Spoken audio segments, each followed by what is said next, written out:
그런 체험담입니다. 이 거사님께서 지금 나이가 이제 한 40대인 것 같아요. 40대. 뭐 많아야 아직 50이 안 되셨던 것 같은데, 이 거사님이 이제 원래는 어려서부터 불교에 관심이 없었대요. 젊어서부터 그다지 젊은 시절에는 관심이 없었는데, 이제 사회생활하면서 점점 나이가 들면서 알게 모르게 이렇게 또 점점 내가 좀 마음 공부를 해야 되겠다, 내가 요 마음 수행을 좀 해야 되겠다라는 그런 생각이 들면서 사회생활하고 이런저런 일을 겪으면서 자연스럽게 이렇게 불교 공부를 시작하게 되었다고 합니다. 그래서 이제 아주 작은 사업을 운영하고 계신다고 하는데, 이 거사님이 처음에는 감사기도를 많이 올렸대요. 감사기도. 그래서 항상 마음으로 감사합니다, 감사합니다, 감사합니다 하는 그런 감사기도를 많이 올렸고, 또 실제로 그런 감사의 기도를 자꾸 올리면서 점점 정말 마음에서 이 세상에 대한, 그리고 이 존재에 대한, 그리고 자기 자신과 자기 주변에 있는 사람들에 대한 정말 그런 고맙고 감사한 마음이 막 자꾸 우러나오더래요. 그래서 실제로 우리 수많은 그런 명상법 중에서도 감사 명상이라는 게 있어요. 명상할 때 그런 감사한 그런 어떤 에너지, 감사함의 마음을 일으키는 명상법이 있는데, 그게 상당히 효과가 좋아요. 근데 이 거사님이 처음에는 이제 감사합니다, 감사합니다 라는 그런 감사의 기도를 많이 올렸고, 실제로 효과도 보고 실제로 마음도 많이 편안해졌대요. 그러다가 이제 우연찮게 우리 소중한 나 무한행보 소나무를 보고 나서 본격적으로 이제 연불기도를 시작하게 되었다고 합니다. 그때부터 이제 소나무를 보고 난 뒤부터 나무아미타불 관세음보살, 나무아미타불 관세음보살, 나무아미타불 관세음보살, 매일매일 틈틈이 꾸준히 그렇게 나무아미타불 관세음보살 매일매일 연불기도를 올렸다고 합니다. 그렇게 이제 몇 개월 동안 꾸준하게 이렇게 연불기도를 올렸는데, 연불 수행을 했는데, 이 거사님 말씀이 감사기도, 그러니까 연불을 하기 전에 감사기도를 오랫동안 했는데, 감사기도를 하면서 감사합니다, 감사합니다, 감사기도를 하면서 굉장히 큰 효과를 봤지만 감사기도와 이 연불수행을 비교해 보면, 이제 두 개 다 해보셨으니까 감사기도와 연불기도를 비교해 보면 연불수행이 훨씬 더 큰 효과가 있었던 것 같다라는 말씀을 하시더라고요. 그러면서 마음도 너무 편안해졌고 주변의 일들도 많이 편안해진 걸 느끼게 되었고, 그리고 한 가지 확실한 효과 중에 하나가 인상이 변했대요. 얼굴의 인상이 싹 변했답니다. 연불기도를 시작하고 나서. 그래서 연불수행을 꾸준히 몇 개월 동안 점점 하면서 주변의 사람들이 너 인상이 변했다, 얼굴이 엄청 좋아졌다, 너 얼굴이 많이 맑아진 것 같아 라는 이야기를 수도 없이 많이 들었다고 합니다. 그래서 실제로 이 몇 개월 동안 연불수행을 하기 전에 자기 얼굴과 연불수행을 꾸준히 하고 난 뒤에 지금의 자기 얼굴을 이렇게 거울로 비춰보면 확연하게 자기가 스스로 느낄 정도로 얼굴이 많이 편안하고 맑아지고 깨끗해지고, 눈가의 그 눈도 많이 부드러워진 걸 느낀다라는 말씀을 하더라고요. 그래서 제가 그 얘기를 듣고 맞습니다. 실제로 저도 주변에서 많이 체험을 했지만, 기도를 많이 하시는 분들이 확실히 얼굴의 관상이 변합니다. 점점 얼굴이 맑고 깨끗해지고 얼굴에 정말 관상이 변하게 된다. 저도 우리 기도 많이 하신 그런 불자님들한테 이제 그런 자신의 얼굴이 점점 맑고 깨끗하게 변해가는 걸 실제로 느낀다. 주변에서 다들 얼굴이 많이 부드러워졌다. 얼굴이 편안해졌다라는 말을 많이 듣는다. 기도하면서부터 정말 얼굴이 많이 편안해지고 부드러워졌다라고 말씀하시는 그런 불자님들 이야기를 제가 자주자주 들은 바가 있습니다. 그래서 요 거사님께서 이제 꾸준하게 연불 수행을 하면서 그렇게 이제 인상도 많이 변하게 됐고, 여러분, 인상이 변했다, 관상이 변했다는 것은 내 업의 에너지가 점점 변하고 있다는 거예요. 그래서 관상, 인상이 점점 좋아지고 있다. 얼굴의 인상이 점점 좋아진다는 것은 관상이 점점 좋아진다는 뜻이고, 관상이 좋아지고 있다는 것은 점점 내 업의 에너지가 점점 좋은 쪽으로 바뀌어 나가고 있다라는 그런 의미가 되겠습니다. 그래서 여러분, 나 관상 바꾸려고, 나 좋은 관상으로 바꿔야지 해가지고 막 억지로 막 얼굴 고치고 뜯어 고치고 할 필요가 없습니다.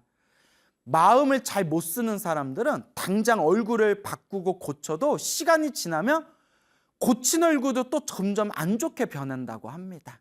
근데 정말 중요한 것은 내 마음을 편안하고 내 마음을 잘 닦고 그리고 내 마음을 잘 공부해 나아간다면 여러분들도 주변 사람들한테 너 인상이 많이 변했다, 너 관상이 많이 변했다, 더 좋아진 것 같아 라는 말을 들을 수가 있을 겁니다. 그래서 그 거사님이 이제 꾸준하게 연불하면서 그래서 우리 소나무에서 항상 이야기해 드리는 대로 늘 복과 선업을 지으려고 노력하신다고 합니다. 그래서 당신도 개인적으로 사업을 하기 때문에 사업하면서 좀 빚이 많지만 빚이 있는 그런 상황 속에서도 내 형편껏, 자기 형편껏 이렇게 주변에 이웃들에게 널리 베풀고 보시하고 또 여러 시설에 가서 봉사활동도 하고 그렇게 보시와 그런 봉사활동을 통해서 복과 선업과 공덕을 닦으려고 그렇게 노력하고 계신다고 합니다. 근데 그런 자기가 좀 힘든 상황에서 빚이 있는 상황에서도 그래도 복을 짓고자 하는 마음으로 공덕을 닦고자 하는 마음으로 주변에 보시하고 그렇게 시설 같은 데 가서 불우한 이웃들을 위해서 그렇게 봉사활동을 꾸준히 하다 보니까 너무 마음이 편안하고 정말 마음이 행복하다라는 느낌이 그렇게 내면에서 막 우러나오는 그런 솟구치는 기쁨이 솟구치는 그런 아주 그런 좋은 긍정적인 감정이 든다고 합니다. 근데 이 거사님이 참 대단하신 게 뭐냐면 매일매일 연불하고 또 이제 주변에 보시하고 또 공덕을 지어 나가면서 한 번도 자기 자신을 위해서 저 잘되게 해주세요 라는 그런 축원은 하지 않는답니다. 정말 대단한 거죠. 우리 사실 절에 다니시는 수많은 불자님들이 계시지만 절에 다니는 대부분의 불자님들은 나 잘되게 해주세요, 우리 가족 잘되게 해주세요, 나 잘되고 우리 가족 잘되고 내가 일이 술술 풀리게 해주세요, 나와 우리 가족 행복하게 해주세요, 이렇게 나의 것이라는 좀 집착이 강하지 않습니까? 근데 그 거사님께서는 꾸준히 그렇게 연불하고 그렇게 복을 짓고 그렇게 공덕을 닦아 나아가면서도 나 잘되게 해주세요, 저 잘되게 해주세요 라는 축원은 올리지를 않는답니다. 그러면 어떻게 하느냐, 제가 듣고 깜짝 놀랐거든요. 아니 어떻게 일반 머리 기른 제가 불자가 어떻게 이런 거룩한 마음을 낼 수 있을까 깜짝 놀랐는데, 그 거사님은 연불하고 복을 지을 때마다 항상 마음으로 발언하기를 제가 연불을 한 공덕이 있거나 제가 지금 복을 지은 공덕이 있다면 이 모든 공덕을 하나도 남김없이 모든 중생들에게 다 회양하겠습니다. 이 공덕으로 모든 중생이 괴로움에서 벗어나고 모든 중생이 행복하게 해주십시오. 이렇게 이제 항상 축원을 올리고 발언을 한다고 합니다. 제가 깜짝 놀라면서 아유, 거사님은 전생에도 수행자였을 거다. 그렇지 않고선 이번 생에 그런 거룩한 마음을 내기가 쉬운 일이 아니다.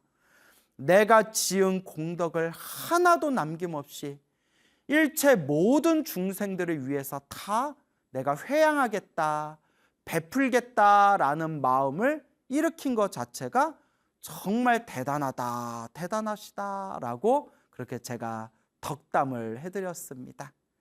그런데 이제 이 거사님이 한 번도 자기 자신을 위해서는 그렇게 축원을 올리지는 않았지만 딱 한 번 정말 간절하게 염불 하면서 자기 자신을 위해서 부처님께, 관세음보살님께 저 좀 살려주십시오, 저 좀 도와주십시오 라고 그렇게 이제 불보살님을 향해서 간절하게 기도한 적이 있었다고 합니다.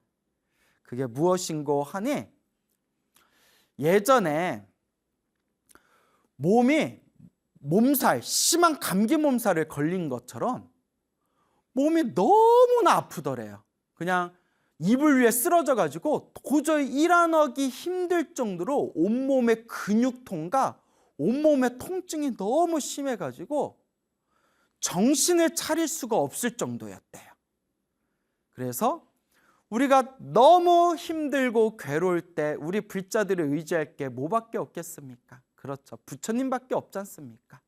불보살님에게 의지하는 수밖에 없지 않습니까?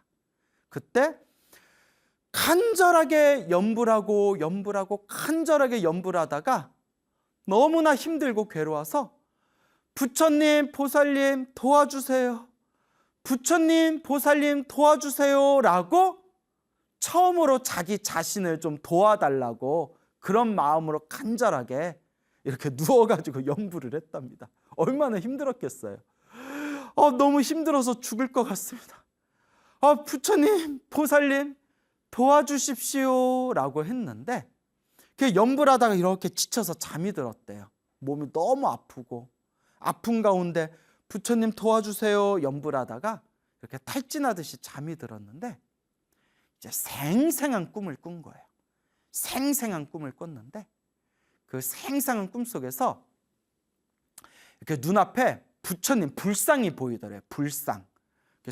불상이 보이는데 그때 옆에 어떤 사람이 쓱 나타나더니 자기를 이렇게 데리고 불상 앞으로 데리고 가더래요. 옆에 어떤 사람이 자기를 불상 앞에 이렇게 데려오더니 자, 여기 불상 앞에서 부처님 앞에서 인사 올려라, 절을 하십시오 라고 이렇게 얘기를 하더래요. 그래서 옆에서 이제 부처님한테 절하라고 하니까 이렇게 그 눈앞에 보이는 큰 불상 앞에서 부처님께 이렇게 정성스럽게 삼배를 올렸대요. 정성스럽게 이렇게 절을 올리고 인사를 드리고 난 뒤에 꿈에서 탁 깼는데 몸이 아주 상쾌하고 가볍고 그 꿈꾸기 전에 그렇게 몸이 욱신욱신 몸이 아팠는데 그 아픈 게 흔적도 없이 싹 사라졌더랍니다. 순간 이게 가피구나. 부처님께서 항상 은은하게 우리 중생들을 보호하고 도와주시는구나 라면서 마음으로 부처님의 가피에 대한 그런 확신이 더욱 깊어지고 불심이 더욱 깊어지는 그런 계기가 되었다고 합니다.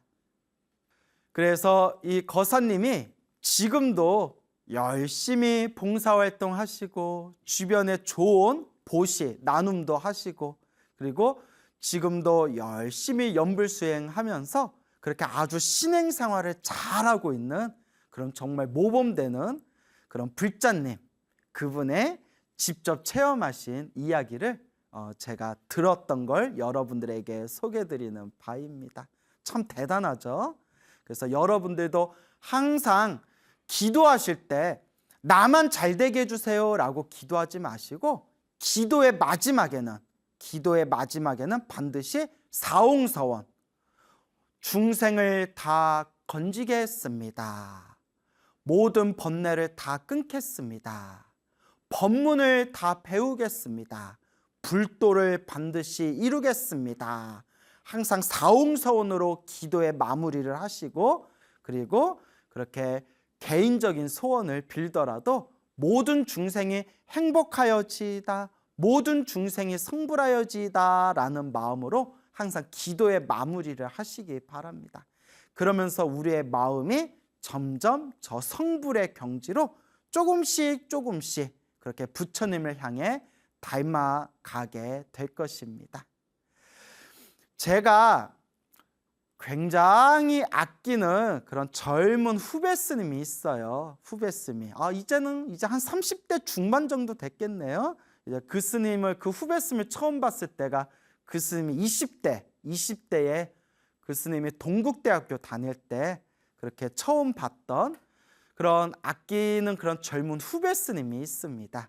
아주 그냥 키도 크고 얼굴도 잘생긴 그런 후배 스님이에요.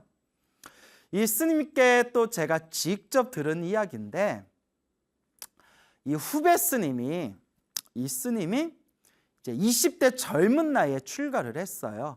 20대 젊은 나이에 출가를 했는데 출가하기 전에 그 젊은 나이에 불교에 몇 년 동안 푹 빠져가지고 출가하기 전에 이렇게 불교에 부처님의 가르침에 깊이 푹 빠져서 불교 공부, 신행 생활을 좀 열심히 했답니다. 그래서 출가하기 전에 법화경을 한 100번 정도 읽었대요. 법화경을. 야, 대단하죠? 그 묘법연화경, 법화경이 두껍지 않습니까? 그걸 이제 한 100번 정도를 읽었다. 거의 한 100번 정도 읽은 것 같습니다. 라고 그렇게 이제 말씀을 하더라고요. 그렇게 법화경 100번 읽을 정도로 그렇게 부처님 가르침에 깊이 이제 매료가 돼가지고 신행생활을 하다가 그 20대 젊은 나이에 머리 깎고 출가하고 싶다라는 생각이 딱 들더래요. 머리 깎고 출가하고 싶다. 그래서 정말 출가하고 싶은데 어렸을 때부터 부모님의 사랑을 듬뿍 받으면서 이 자란 그런 외동 아들이기 때문에, 외동 아들이라서 부모님이 출가를 허락을 안 해주는 거예요. 그리고 아버지가 그냥 출가를 절대 허락을 안 해주는 거예요. 출가를 허락을 안 해주셔가지고 좀 많이 갈등하다가 여러분, 이 인연법을 어떻게 막겠어요? 우리 석가모니 부처님도 고타마 시다르타 왕자였을 때 그렇게 출가하고 싶었는데 아버지였던 그 슈토다나 왕, 한문으로는 정반왕이라고 하죠.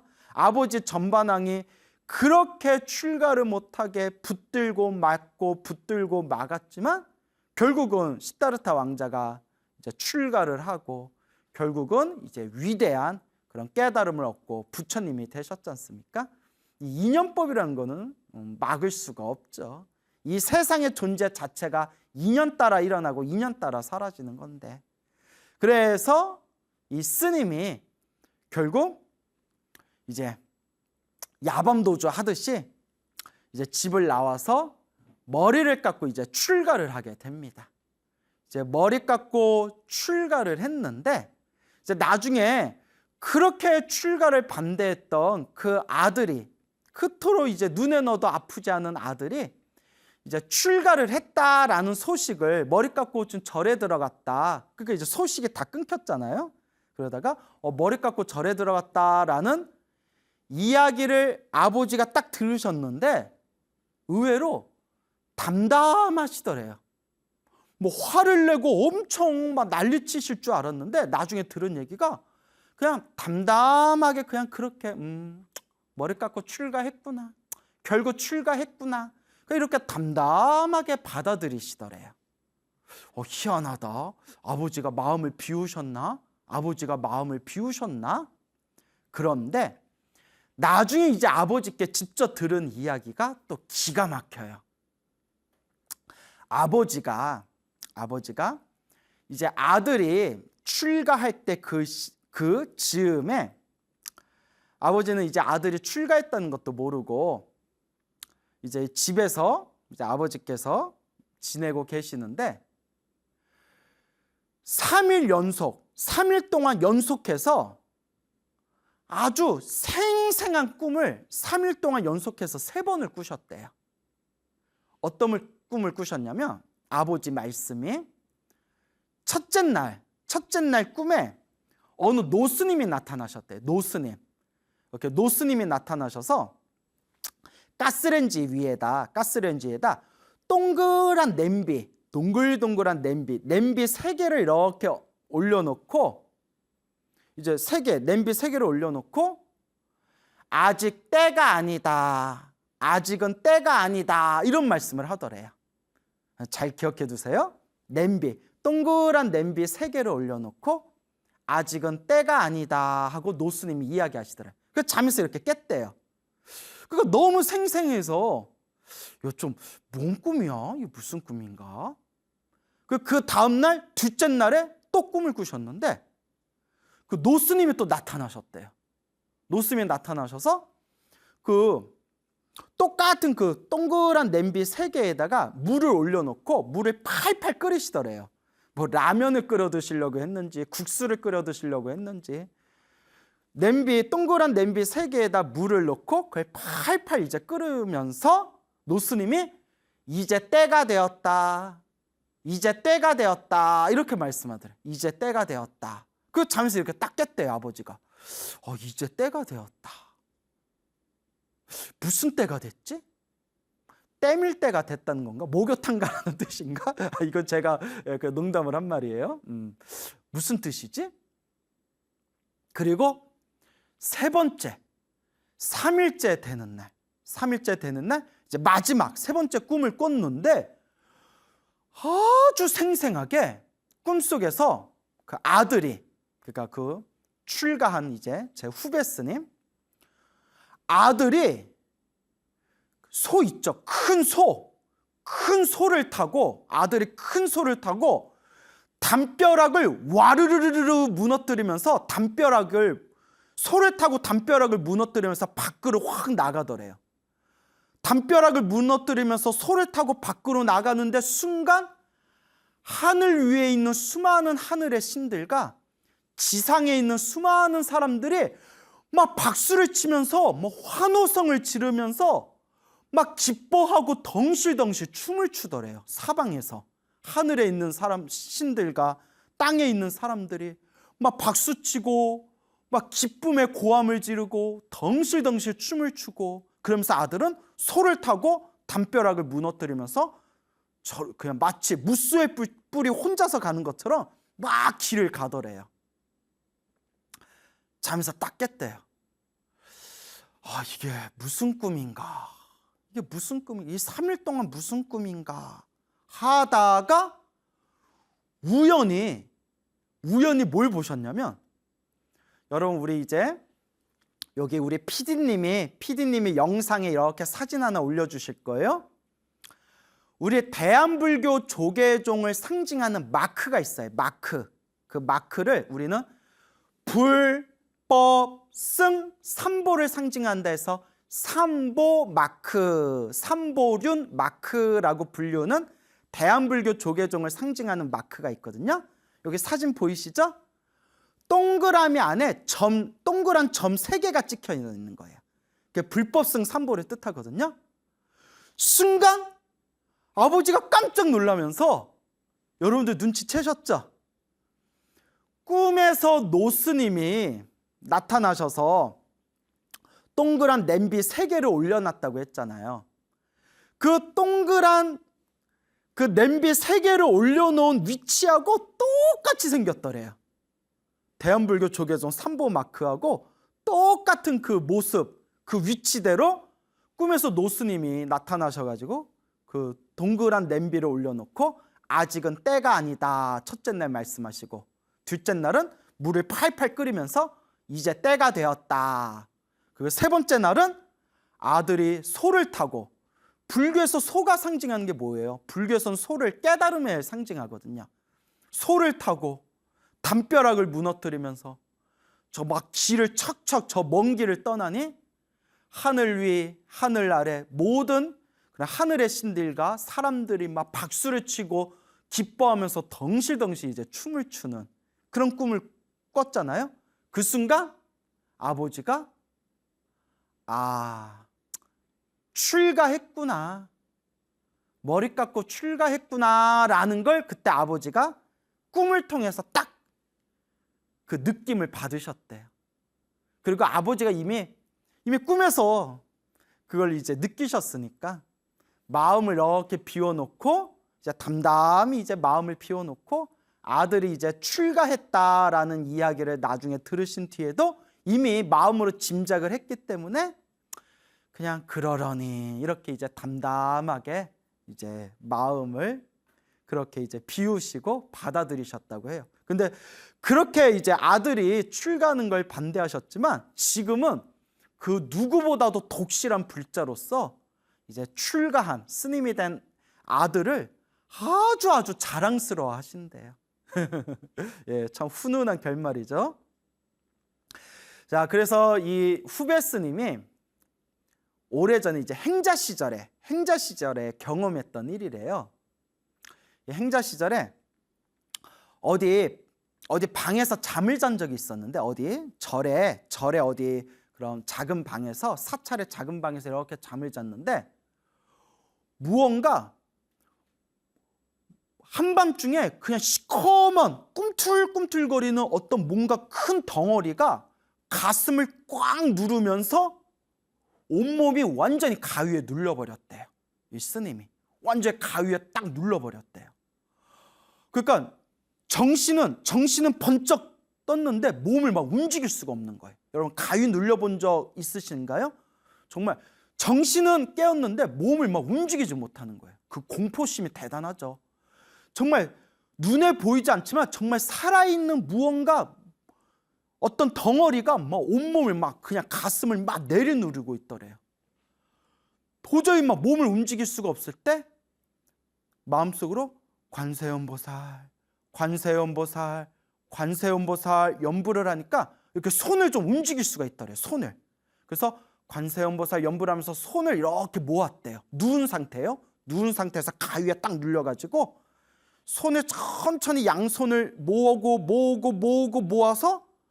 누운 상태에서 가슴 앞에서 딱 합장을 했대요. 누운 상태에서 가슴 앞에서 딱 합장을 했는데 양손을 모아서 합장하는 데까지 그냥 체감상 몸으로 느낀 시간이 한 10분은 걸린 것 같더래요.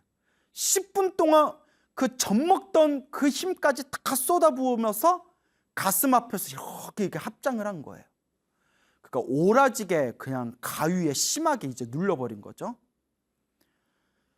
가슴 앞에서 딱 합장을 하면서 관세음보살, 관세음보살, 관세음보살 살려주세요 관세음보살님 하는 순간 뻥 하면서 가슴이 뻥 하고 시원해지면서 그 시커먼 덩어리가 몸에서 완전히 뻥 하고 튕겨져 나가는 걸 느끼면서 몸과 마음이 확 편안해지더래요.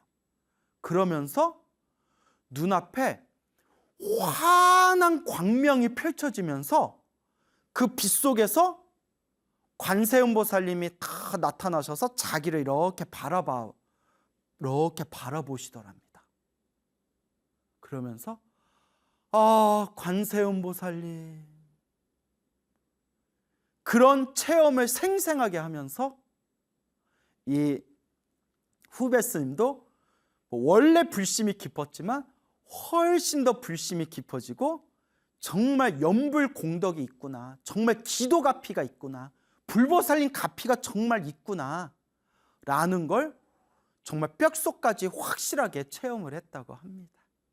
그러면서 지금도 아주 성실하게 열심히 그렇게 연불하고 그렇게 경전을 독송하면서 지금도 아주 수행 생활을 잘하고 있는 그런 잘생긴 후배 스님이 하나 있습니다. 예, 그 스님께 제가 직접 들은 이야기입니다. 참 이런 이야기 들으면 이제 뭐 스님인 저조차도 참 이렇게 환희심이 나요.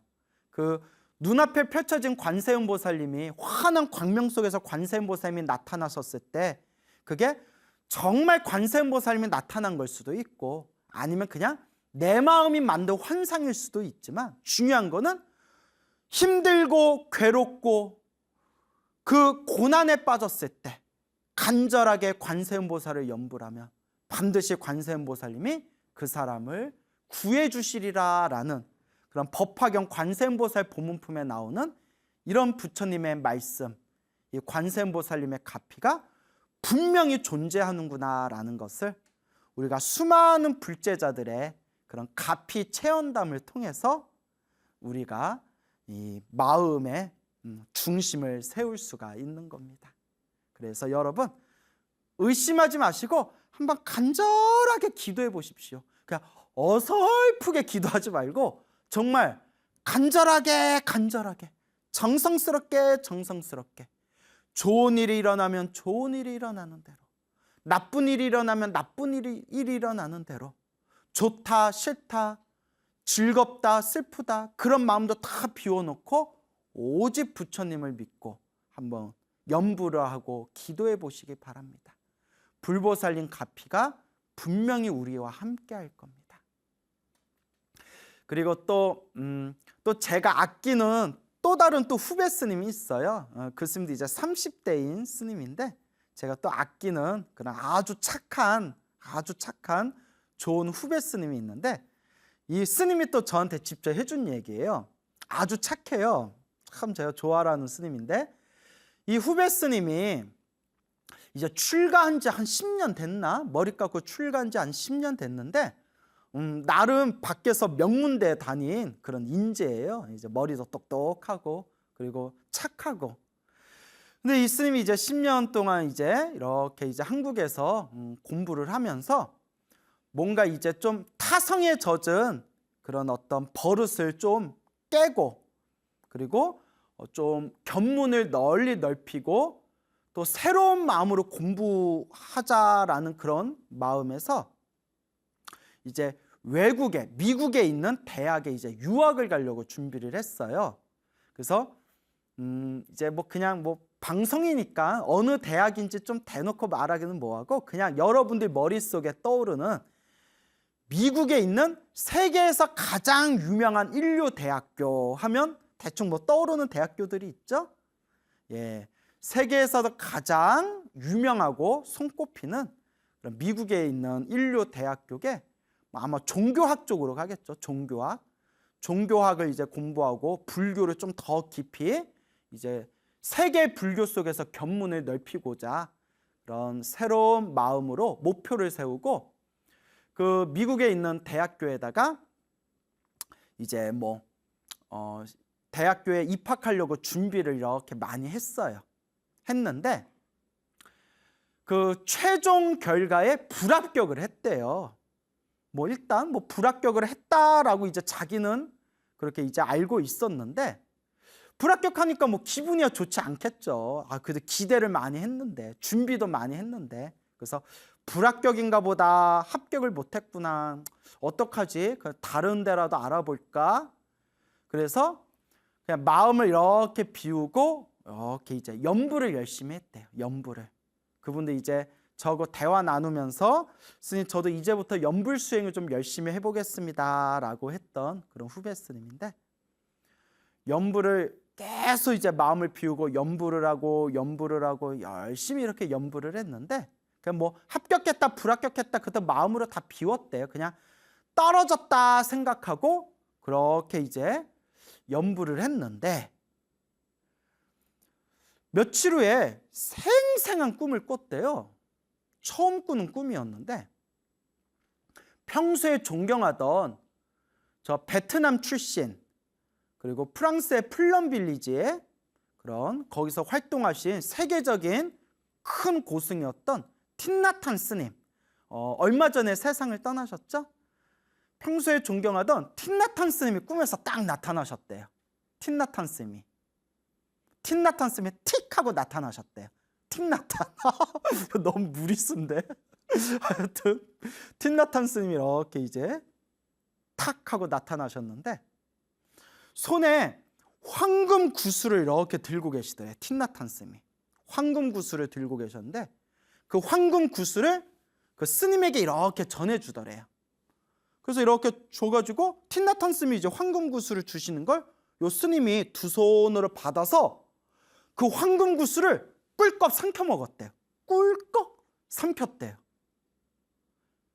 황금 구슬을 꿀꺽 삼키면서 꿈에서 탁 깼대요. 야, 딱 황금 구슬 큰 스님이 세계적인 큰 스님이 나타나셔서 황금 구슬을 줬는데 그걸 꿀꺽 삼키는 꿈을 꿨으니 보통 꿈이 아니잖아요. 딱 들어도 어떻게 해야 돼? 이거 로또 사야 되나? 그런데 그 꿈을 꾸고 나서 그 다음 날 전화가 왔대요. 받아보니까 그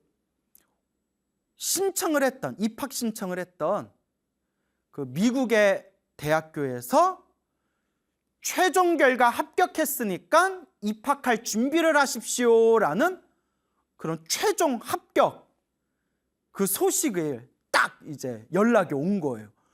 스님이 깜짝 놀래가지고 아니 자기 떨어진 걸로 알고 있는데 하여튼 붙은 거예요. 뭐 그 중간의 과정은 잘 모르겠는데 스님조차 그냥 불합격이다 생각하고 마음을 그냥 비우고 염불하고 있었는데 그 틴나타 스님이 나타나셔서 황금 구슬을 주신 걸 그걸 이제 받아서 입에 꿀꺽 삼키는 그 꿈이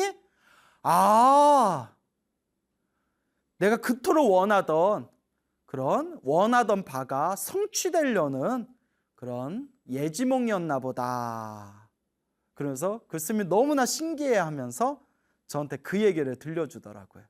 그래서 제가 뭐라고 했냐면 스님이 너무 착하고 스님이 공부도 열심히 하니까 부처님께서 그래 그렇게 넓은 세계로 가서 견문을 널리 넓히고 공부 열심히 해라 라는 뜻으로 부처님이 가피를 내려주셨나 보다라고 이렇게 이제 덕담을 해줬죠. 그래서 제가 다 기분이 좋더라고요. 이제 우리 후배 스님이 잘 풀리니까. 자, 이와 같이 오늘 여러분들에게 제가 직접 들었던 우리 거사님과 또 후배 스님들의 그런 어떤 가피 체험담 이야기를 들려드렸습니다. 여러분들 재밌으라고 여러분들 기도 열심히 하시고 선업을 많이 지으시라는 뜻에서 이렇게 재미난 이야기를 들려드린 거고 꼭 명심할 게 있습니다. 제가 늘 말씀드리죠. 오로지 부처님을 의지하면서 염불하고 기도하고 수행할 때 꿈에 집착하지는 말아라. 다 이거 그냥 재미로 드리는 여러분들 재밌으라고 염불 열심히 하라는 뜻에서 그렇게 들려드린 이야기니까 너무 꿈에 집착하지는 마십시오라는 걸 꼭 당부드리고 싶습니다. 오직 부처님을 믿고 염불하면서 공덕을 닦으면 좋은 꿈을 꾸든 말든 나쁜 꿈을 꾸든 말든 항상 불보살님의 가피가 우리와 함께할 것입니다. 여러분 행복해지고 싶습니까? 행복한 삶을 창조하고 싶습니까? 복을 지으십시오. 선업을 지으십시오. 공덕을 쌓으십시오. 복과 선업과 공덕의 힘이 여러분들을 진정한 행복의 길로 이끌어 줄 것입니다. 여러분 성불하십시오. 안녕하십니까? 소중한 나 무한행보 시간입니다. 여러분 만나 뵙게 되어서 참으로 반갑습니다.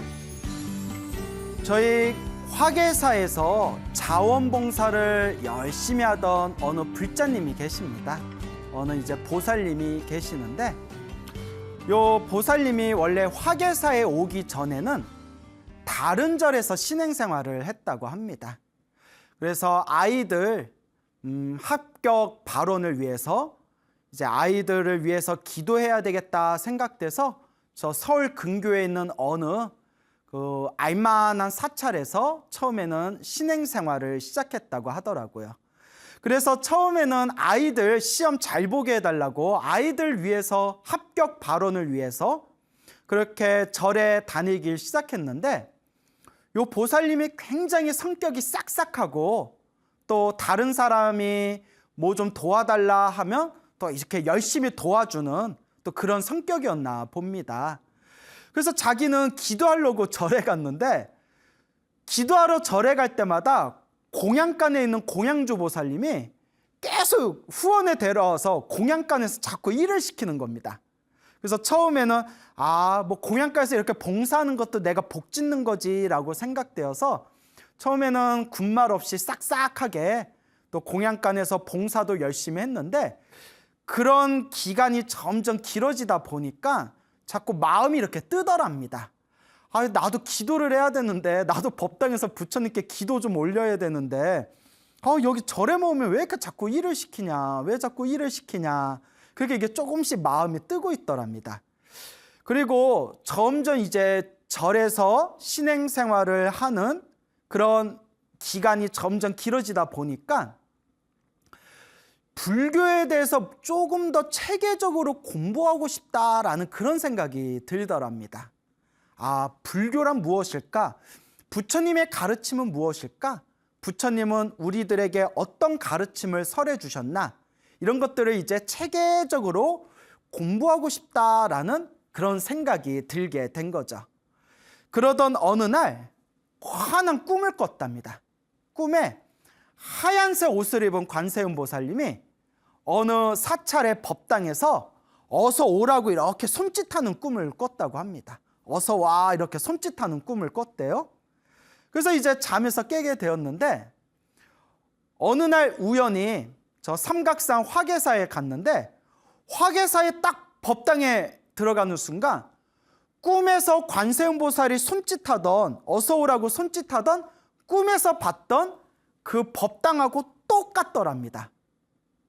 그래서 쏘스라치게 놀라면서 여기 절이 아마 나하고 인연이 있나 보구나 생각이 되어서 그 화계사에서 이제 또 새롭게 신행 생활을 시작하게 됩니다. 그리고 화계사는 이 불교대학이 굉장히 체계적으로 굉장히 커리큘럼이 잘 짜여져 있습니다. 그래서 불교대학에서 불교 입문도 공부하고 불교대학도 다니면서 점점 그 자기가 평소에 궁금해하던 또 마음으로 끊임없이 그 추구하고 있었던 어떤 부처님의 가르침에 대해서 체계적으로 공부할 수 있는 그런 시간을 가지게 됩니다. 그리고 불교대학에서 공부하면서 당연히 그 화계사를 제적사찰로 삼아가지고 열심히 자원봉사, 봉사활동도 아주 열심히 하신 그런 보살님이 계십니다. 근데 이 보살님이 화계사에서 항상 보이다가 언젠가부터 화계사에서 보이지를 않는 거예요. 그래서 자주 봤던 분인데 요새 화계사에서 안 보이는구나, 그렇게만 이제 생각을 하고 있었죠. 그래서 집에 무슨 일이 있으신가, 뭐 바쁜 일이 있는가, 뭐 또 뭐 바깥에서 뭐 따로 활동을 하고 계시는가, 뭐 그냥 그렇게 대수롭지 않게 생각을 했습니다. 또한 사찰에 오시는 신도분들이 워낙 많다 보니까 뭐 오고 가는 인연에 대해서 사실 저희들도 한 분 한 분 다 체크하기가 쉽지는 않습니다. 그래서 한동안 열심히 다니시던 그 보살님이 보이지를 않길래 그냥 뭔가 바쁜 일이 있으신가 보구나 라고만 생각을 했었습니다. 근데 어느 날 그 보살님이 이제 찾아와서 인사를 하시더라고요. 그래서 제가 깜짝 놀라서 아이고 이게 얼마만입니까? 아유 오랜만입니다. 뭐 잘 지내고 계셨죠? 근데 그 보살님이 이제 인사를 하고 그 보살님께 이제 전후 사정, 자초지종을 들었는데 그분께서 뇌종양 투병 중이었던 겁니다. 갑자기 이제 뇌종양이 오셔가지고 지금 투병 생활을 하느라 사찰에 이제 자주 오지를 못하셨던 거죠. 제가 깜짝 놀래가지고 그 지금은 괜찮냐, 어떻게 치료가 잘 되고 있냐, 그렇게 또 이제 안부를 여쭙게 되었습니다. 근데 그 보살님께서 재미난 얘기를 해주셨어요. 그 보살님이 몇 년 전에 사실 이 편두통이 오셨다고 합니다. 편두통이 왔는데 너무 편두통이 좀 심각한 것 같아서 그 서울에 아주 큰 유명한 대형 병원에 갔답니다. 그 병원에 가서 진단을 받았는데 그 의사 선생님이 대수롭지 않게 그렇게 이제 처방을 내리더래요. 그래서 의사가 그렇게 이야기하니까 별로 대수롭지 않게 이야기를 하니까 자기도 별로 마음에 담아두질 않았는데 사실 그때 정밀검진을 받았어야 했습니다. 근데 그 의사도 실수를 했던 거죠. 의사가 그냥 뭐 스트레스성 편두통이나 별로 대수롭지 않게 처방을 내리길래 자기도 그냥 그런가 보다 생각을 하고 그렇게 이제 몇 년 동안 그냥 지냈답니다. 몇 년 동안 지냈는데 어느 날 지인들과 골프장을 갔대요. 골프장을 갔는데 자기 이렇게 서 있는데 갑자기 골프공이 날아와가지고 머리를 때렸답니다. 골프공이. 그 골프공에 머리를 맞아가지고 정신을 잃었대요. 그때 사람들이 너무 놀라면서 근데 지금도 희한한 게 그 보살님이 서 있던 자리가 아무리 눈을 씻고 봐도 골프공이 날아올 만한 자리가 아니었대요. 어떻게 그 골프 칠 때 사각지대 쪽에 있었는데 희한하게 골프공이 그쪽으로 넘어와가지고 보살님의 머리를 때린 겁니다. 그래서 풀썩 쓰러졌으니까 급하게 병원으로 옮겼겠죠. 근데 이게 그 보살님 말씀이 스님 그때 골프공에 맞았던 게 부처님 가피였던 것 같습니다 라고 그런 말씀을 하시더라고요. 골프공을 맞고 나서 병원에서 혹시 모르니까 정밀검진을 받아보자 했는데 그때 뇌에 있는 종양을 발견하게 된 겁니다. 의사가 깜짝 놀라면서 지금이라도 발견돼서 다행이다. 지금 굉장히 상태가 안 좋은데 늦게 발견했으면 정말 손 쓸 수조차 없을지도 몰랐다. 지금이라도 발견돼서 너무 다행이다라고 말을 하더랍니다. 그대로 얼떨결에 골프공을 맞아가지고 병원에 가서 검진을 받아서 이제 종양을 발견하고 투병 생활을 시작하게 됩니다. 근데 여러분, 저라도 그럴 거예요. 저도 그렇고 많은 분들이 그러겠지만 이렇게 입으로는 부처님 얘기하고 입으로는 인과법, 인연법 얘기하고 이렇게 입으로는 부처님 기도 올리고 관세음보살님, 지장보살님 연불 한다 하더라도 막상 내가 큰 병에 걸렸다고 하면 누구라도 마음이 많이 힘들고 괴롭고 흔들릴 겁니다. 사람의 감정이라는 게 그렇게 강한 존재가 아닙니다. 그래서 누구는 이 인간의 감정을 바람에 흩날리는 갈대에 비유하기도 하지 않습니까? 그래서 이 보살님이 투병 생활을 하면서 처음에 너무나 스트레스를 받고 너무나 힘들었다고 합니다. 당연한 겁니다. 저 같아도 아마 그랬을 겁니다. 그런데 이 보살님이 투병 생활을 하면서 그때 비로소 다시 한번 자기의 불심을 다잡는 기회가 됐다고 합니다. 아, 내가 그동안 절에 다닌다고 다녔지만 내가 입으로만 다녔구나. 내가 몸뚱아리로만 절에 다녔구나. 내가 한 번도 제대로 기도다운 기도를 못 해봤구나. 그러면서 이 투병 생활을 기회로 해서 열심히 관세음보살 연불을 하신다고 합니다.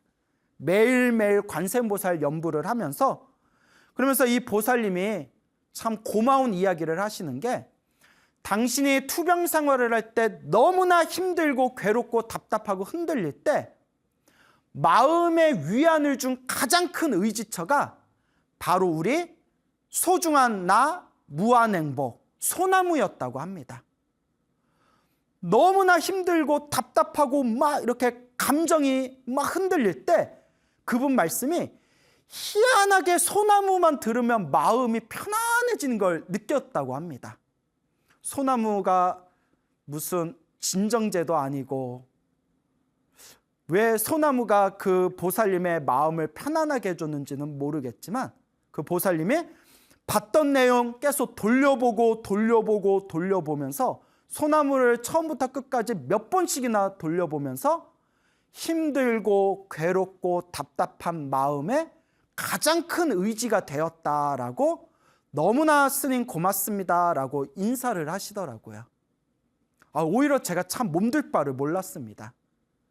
그래서 이런 이야기를 하시더라고요. 투병 생활하면서 신경이 예민해지고 감정이 좀 격해지지 않습니까? 그래서 자기가 마음이 흔들리고 감정이 거칠어질 때 남편이 딱 눈치를 보고 여보 빨리 소나무 들어 광우스님 소나무 들어 하면서 오히려 그 인터넷 동영상에서 소나무를 틀어줄 정도로 그렇게 마음을 다스리는데 너무나 큰 의지가 되었다라고 말씀을 하셨습니다. 그러면서 이 보살님이 소나무에 나와 있는 그 인과법, 그 인과업보의 이치, 그 수많은 인연법들, 내 앞에 펼쳐진 이 모든 일들이 다 내가 지은 빚이구나, 내가 이 빚을 잘 닦아야 되겠구나라는 그런 어떤 마음의 불심과 마음의 다스림을 느끼셨다고 합니다. 보살님이 매일매일 관세음보살 연부를 하면서 너무나 많은 도움을 얻으셨다고 합니다. 힘들고 괴롭고 답답할 때 하염없이 관세음보살을 연부를 하고 하염없이 이 불안한 감정을 관세음보살님께 모든 걸 내려놓으면서 너무나 긍정적인 도움을 얻었다고 합니다. 가장 큰 도움을 얻은 것 중에 하나가 요 보살님이 그 감마 나이프라는 치료를 받았다고 합니다. 제가 그 감마 나이프가 뭔지는 잘 모르겠어요. 아마 이 방송을 보신 분들 중에서는 그거 하고 아마 아실 분들도 계시겠지만, 그 감마 나이프가 설명을 들어보니까 머리에다가 무슨 큰 틀을 쓴대요. 머리에다 큰 틀을 쓴 뒤에 그 조그만 원통형 기계 같은 데 이렇게 들어가 가지고 뇌에 방사선 치료를 받는 거랍니다. 뇌에 이렇게 방사선 치료를 받는데, 그 안에 몇십 분 동안 가만히 누워 있으면 굉장히 답답하고 굉장히 좀 고달프다고 합니다. 특히 폐쇄공포증이 있거나 약간 공황장애가 있으신 분들은 거기에서 몇 분을 버티기도 힘들 정도래요. 근데 그 조그만 통 안에 머리에 틀을 쓰고 이렇게 들어가서 감마 나이프 치료를 받을 때 조금만 이렇게 움직여도 절대 안 된다고 합니다. 그 정확한 지점에 감마 나이프가 이렇게 이제 투입이 돼야 되는데, 몸이 이렇게 힘들다고, 몸이 뻑적지근하다고 몸을 비틀거나 움직이면 오히려 좋지 못한 그런 상황이 펼쳐질 수 있기 때문에 치료가 제대로 되지 않기 때문에 안에 들어가면 절대 움직여서는 안 된다고 하더라고요. 그래서 보통 1시간 버티기도 힘들고, 일반 사람들 같은 경우에, 경험이 없는 사람들 같은 경우에는 한 40분 정도 채운다고 합니다. 조금 더 채우면 1시간 정도 채울 때도 있고. 근데 이 보살님도 감마 나이프 치료를 받기 위해서 안에 싹 들어가서 그 떨리고 불안한 그런 마음을 가라앉히기 위해서 그냥 묵묵히 관세음보살을 연부를 했답니다. 안에 딱 누워서 딱 정신을 집중해서 관세음보살 연부를 하는 순간 굉장히 놀라운 체험을 하셨다고 합니다. 눈앞에서 환한 광명, 환한 빛이 눈앞에서 확 펼쳐지면서 몸과 마음이 너무나 편안하고 너무나 안정되고 너무나 고요하게 그 안에서 치료를 받을 수 있었다고 합니다. 그래서 꼼짝도 안 하고 움직이지도 않고 편안하게 누워서 1시간 반을 치료를 받았는데, 주위에 있던 관계자들이 너무 놀라워하면서 이런 경우가 너무 드물다고, 안에 있는데 불편하지 않았냐고, 그러니까 1시간 반 동안 움직이지 않고 그렇게 편안하게 누워있기가 절대 쉬운 게 아니다 하면서 관계자들이 모두 놀라워할 정도였다고 합니다. 그때 감마 나이프 치료를 5번인가 받았는데 5번 모두 가만히 누워서 관세음보살을 연부를 할 때마다 환한 광명이 펼쳐지고 말로써 표현할 수 없는 은은한 그런 따스하고 편안한 기운이 몸과 마음을 안정시켜줬다고 합니다. 그때 분명히 관세음보살님의 가피가 나와 함께하고 있구나라는 그런 확신을 얻으셨다고 합니다. 어쨌거나 치료는 잘 진행이 됐지만 너무나 이제 안타깝게도 지금 완치가 된 것은 아닙니다. 물론 앞으로 더 좋아지실 것이고 분명히 건강을 되찾으실 거라고 그렇게 이제 믿고는 있지만 지금 꾸준하게 이제 치료를 받아야 되는 상황이고 지금 이제 종양이 점점 커지는 것만 억제하고 있고 아직은 완전히 치료가 된 완치는 아니다. 계속 관리해야 된다. 치료를 받아야 된다라고 말씀을 하시더라고요. 그래서 보살님께 이렇게 좋은 인연도 나쁜 인연도 흔들림이 없이 그렇게 염불하면서 자기의 마음을 잘 다스리고 있는 그 모습에 내가 너무나 감동받았다. 보살님, 제가 빨리 치료가 잘 되도록 제가 축원을 올리겠다. 어서 빨리 쾌차하시기를 바란다라고 제가 그렇게 또 칭찬을 드렸습니다. 그래서 지금도 아마 이 방송을 보면서 저 스님 내 얘기하고 있네 이러면서 아마 관세음보살 연부를 하고 계시겠죠.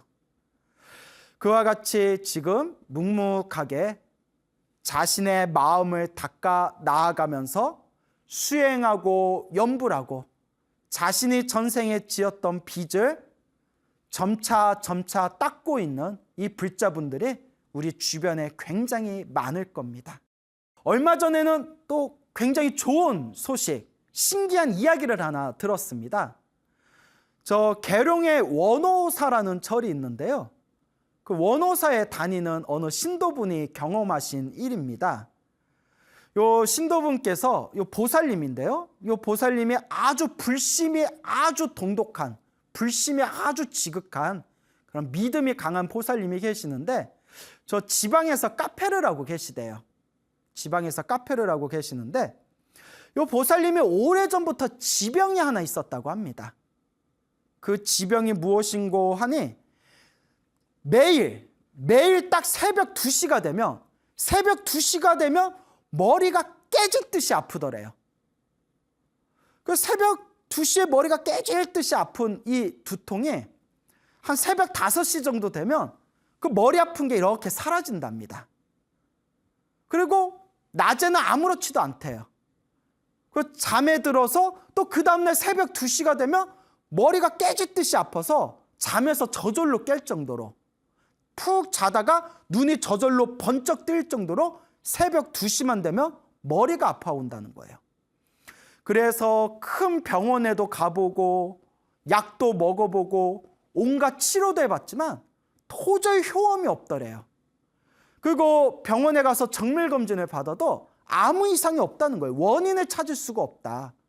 그러니까 우리가 흔히 원인을 찾을 수 없는 두통은 신경성이다, 스트레스성이다, 뭐 그런 식으로 우리가 퉁치지 않습니까? 그러니까 일단 뇌에는 이상이 없다고 하니까 그런가 보다. 이거 그냥 평생 안고 가야 되나 보다. 그렇게 이제 자포자기하고 그렇게 일상을 살아왔는데 어느 날인가 부처님께 불공을 정성스럽게 올리고 그 다음날 아주 생생한 꿈을 꿨다고 합니다. 이렇게 꿈에서 남자 2명이 싹 나타나더래요. 아주 건강해 보이는 남자 2명이 싹 나타나서 꿈속에서 자기한테 질문을 하더랍니다. 혹시 어디 아픈 데 없어요? 이렇게 질문을 하더래요.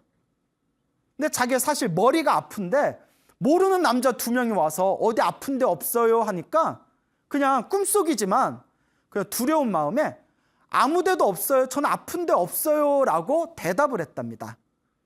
아픈 데 없어요 라고 대답을 했는데 요 남자 2명이 다짜고짜 양쪽에서 자기 한쪽 팔을 이렇게 양쪽에서 팔짱을 낀 뒤에 자기를 질질 끌고 가더래요. 왜 이러세요? 왜 이러세요? 그 남자 2명이 양쪽에서 자기 팔을 이제 붙들고 자기를 끌고 갔는데 저 앞에 큰 책상에 이렇게 종이가 이렇게 펼쳐져 있었대요. 종이가. 긴 종이가 이렇게 펼쳐져 있는데 남자 한 명이 자기를 그 종이 앞에다 머리를 뒤통수를 쫙 붙들고 그 종이 위에다가 머리를 이렇게 누르더래요. 몸을 못 움직이게 자기의 머리를 그 종이에다가 이렇게 누르고 옆에 있는 또 남자 한 명은 자기의 머리를 빡빡 긁어주더래요. 미용실에서 이제 머리 감기듯이 빡빡 이렇게 머리를 긁어줬는데 머리를 이렇게 막 긁을 때마다 머리에서 후두두두두둑 하면서 그 쌀, 깨진 쌀 있죠. 허연 쌀 깨진, 쌀알이 깨진 그런 깨진 쌀알 같은 허연 게 우두두두두 우두두두두 하고 떨어지더래요. 종이 위에. 그래서 꿈속에서도 막 창피해가지고 아니 머리에서 뭐가 이렇게 떨어져? 그 남자 한 명은 자기 못 움직이게 머리 붙들고 있고 또 옆에 있는 남자는 자기 머리카락을 팍팍 긁어주고 있는데 그 깨진 쌀알 같은 게 후두두두 후두두두 떨어지다가 다 떨어졌는데 그 하얀 깨진 쌀알 같은 게 꿈틀꿈틀 움직이더래요. 막 움직이더래요. 어머 뭐야? 하고 자세히 봤더니 구더기래요. 구더기. 허연 구더기들이 꿈틀꿈틀 도망가더래요. 꿈속에서도 막 놀래가지고 이게 뭐야 하고 있는데 그때 남자들이 그 도망가는 구더기들을 다 이게 싹 모아가지고 종이에다가 이렇게 이제 접은 뒤에 그 구더기들이 들어있는 그 종이를 불에다가 싹 태우는 꿈을 꿨답니다. 그리고 꿈에서 딱 깼대요. 근데 꿈에서 깼는데 머리가 시원하더래요. 그리고 결론은 소나무를 보신 분들은 이미 다 눈치채셨겠지만 그 꿈을 꾸고 난 뒤에 더 이상 새벽 2시에 머리가 아프지를 않더래요. 그토록 자기를 괴롭혔던 머리가 아픈 그 두통이 꿈을 꾸고 나서 흔적도 없이 사라지게 되었다. 그래서 그 보살님이 다 이런 기도가 피는 다 남 얘기인 줄 알았는데 자기도 부처님께 불공 올리고 기도 올리면서 이와 같은 체험을 하였다라고 굉장히 신기해 하시더랍니다.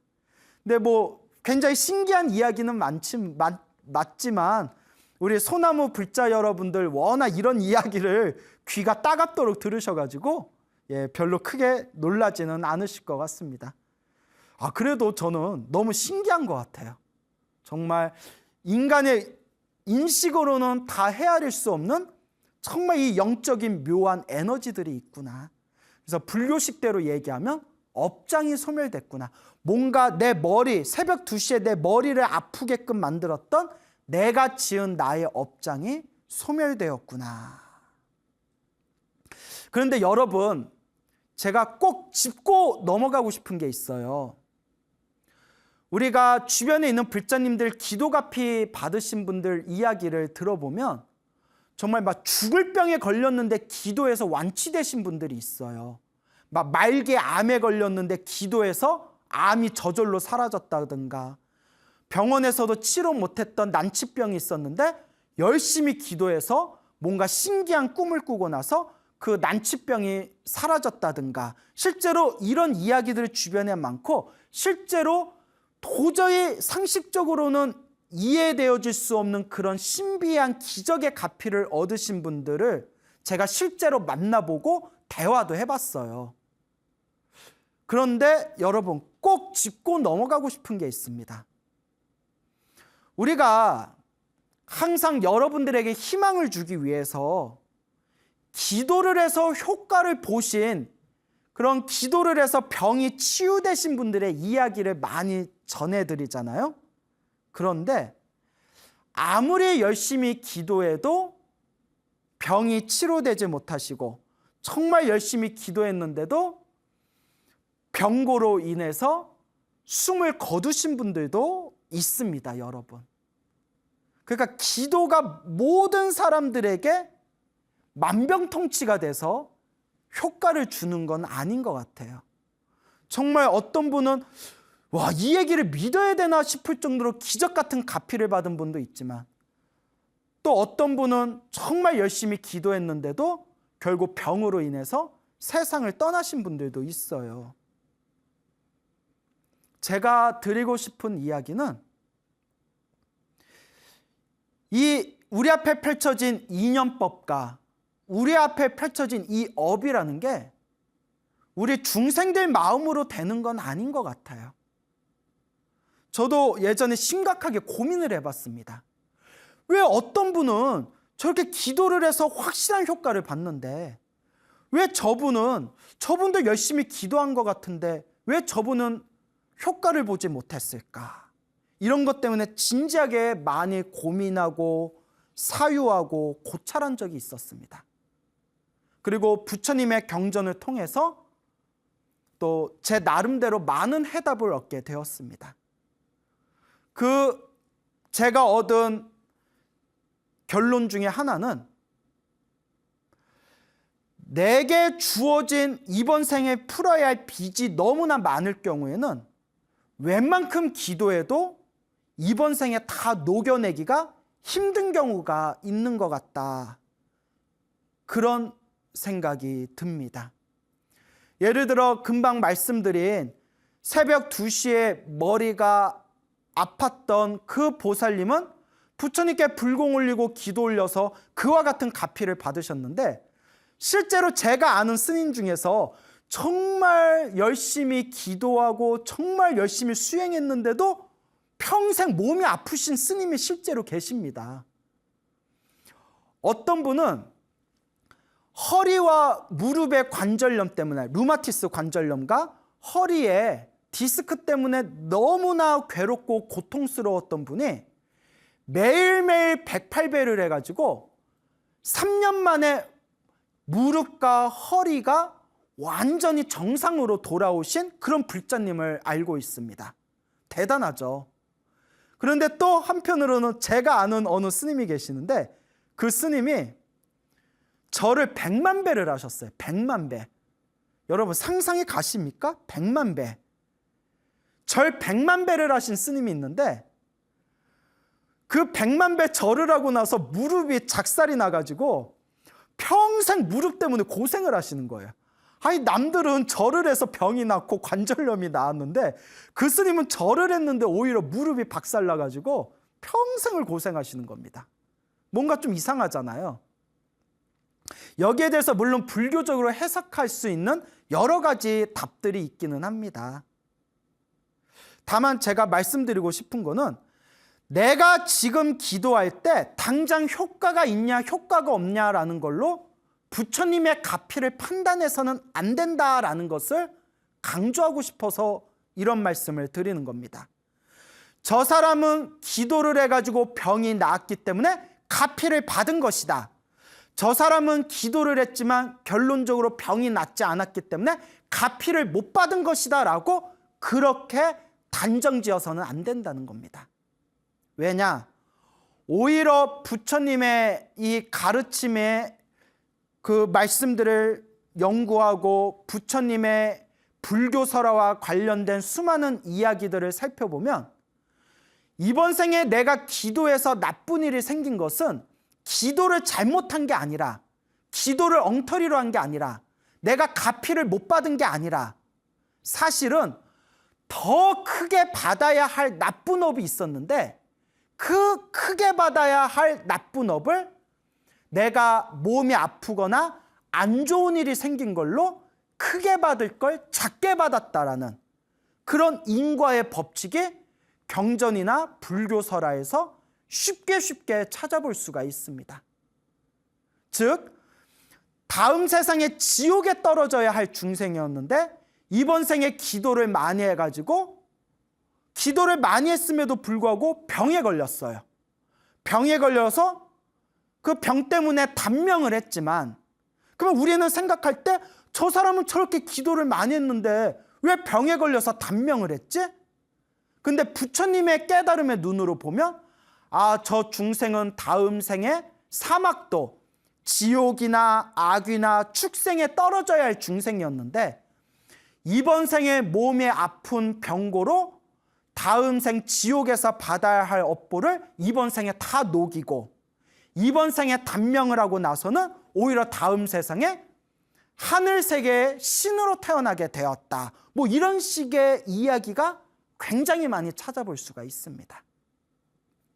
그러니까 이 사람이 기도를 해서 병이 나았다고 해서 이 사람은 기도가 성취된 거고, 이 사람은 기도를 열심히 했는데도 계속 몸이 아프거나 몸에 병이 걸렸거나 안 좋은 일이 생겼다. 그러니까 이 사람은 기도를 제대로 안 한 거고 가피를 못 받은 것이다라고 우리 중생들의 그 짧은 식견으로 그것을 섣불리 판단하지 말라는 겁니다. 오히려 내가 받아야 할 수많은 나쁜 업보들이 있었는데 이번 생에 그 수많은 나쁜 업보들을 작게 한 방에 그것을 내가 녹이고 있구나. 오히려 그렇게 판단해 볼 수도 있다는 겁니다.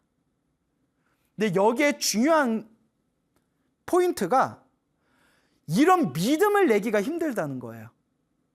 저도 수많은 불자님들과 상담을 하고 대화를 해봤지만 웬만큼 마음의 중심이 서 있고 웬만큼 이 부처님에 대한 믿음과 바른 견해가 갖추어진 불자가 아니라면 웬만한 불자들은 기도 열심히 해도 안 좋은 일이 생기거나 몸에 병이 걸리거나 뭔가 내 주변에 굉장히 좋지 못한 현상들이 펼쳐지면 이거 부처님 기도해봤자 효과가 없구나. 불보살 가피라는 게 효험이 없는 거구나. 내가 여태껏 절을 헛다녔구나. 대부분은 이렇게 마음이 흔들린다는 거예요. 근데 그게 당연해요. 우리 중생들 마음이 그렇게 감정이 단단한 존재들이 아닙니다. 그래서 저는 주변에 안 좋은 일이 생겼거나 몸에 병에 걸렸거나 주변에 좋지 못한 일이 생겼는데도 스님, 다 전생에 제가 지은 업을 지금 제가 닦고 있는 거지요. 제가 더 열심히 기도하고 더 열심히 수행하고 더 열심히 공부하라는 신호인가 봅니다. 이렇게 이야기하시는 불자님들 보면 스님인 제가 오히려 그 자리에서 다 합장을 하면서 그 신도분에게 오히려 제가 절을 하고 싶더라고요. 선제로다. 착하다. 어떻게 그런 착한 마음을 낼 수가 있을까? 왜냐? 사람의 중생의 마음이라는 게 그렇게 중심을 잡기가 쉽지가 않다는 거예요. 여러분들 이 방송을 보면서 스스로 한번 자기 자신을 한번 반성해 보세요.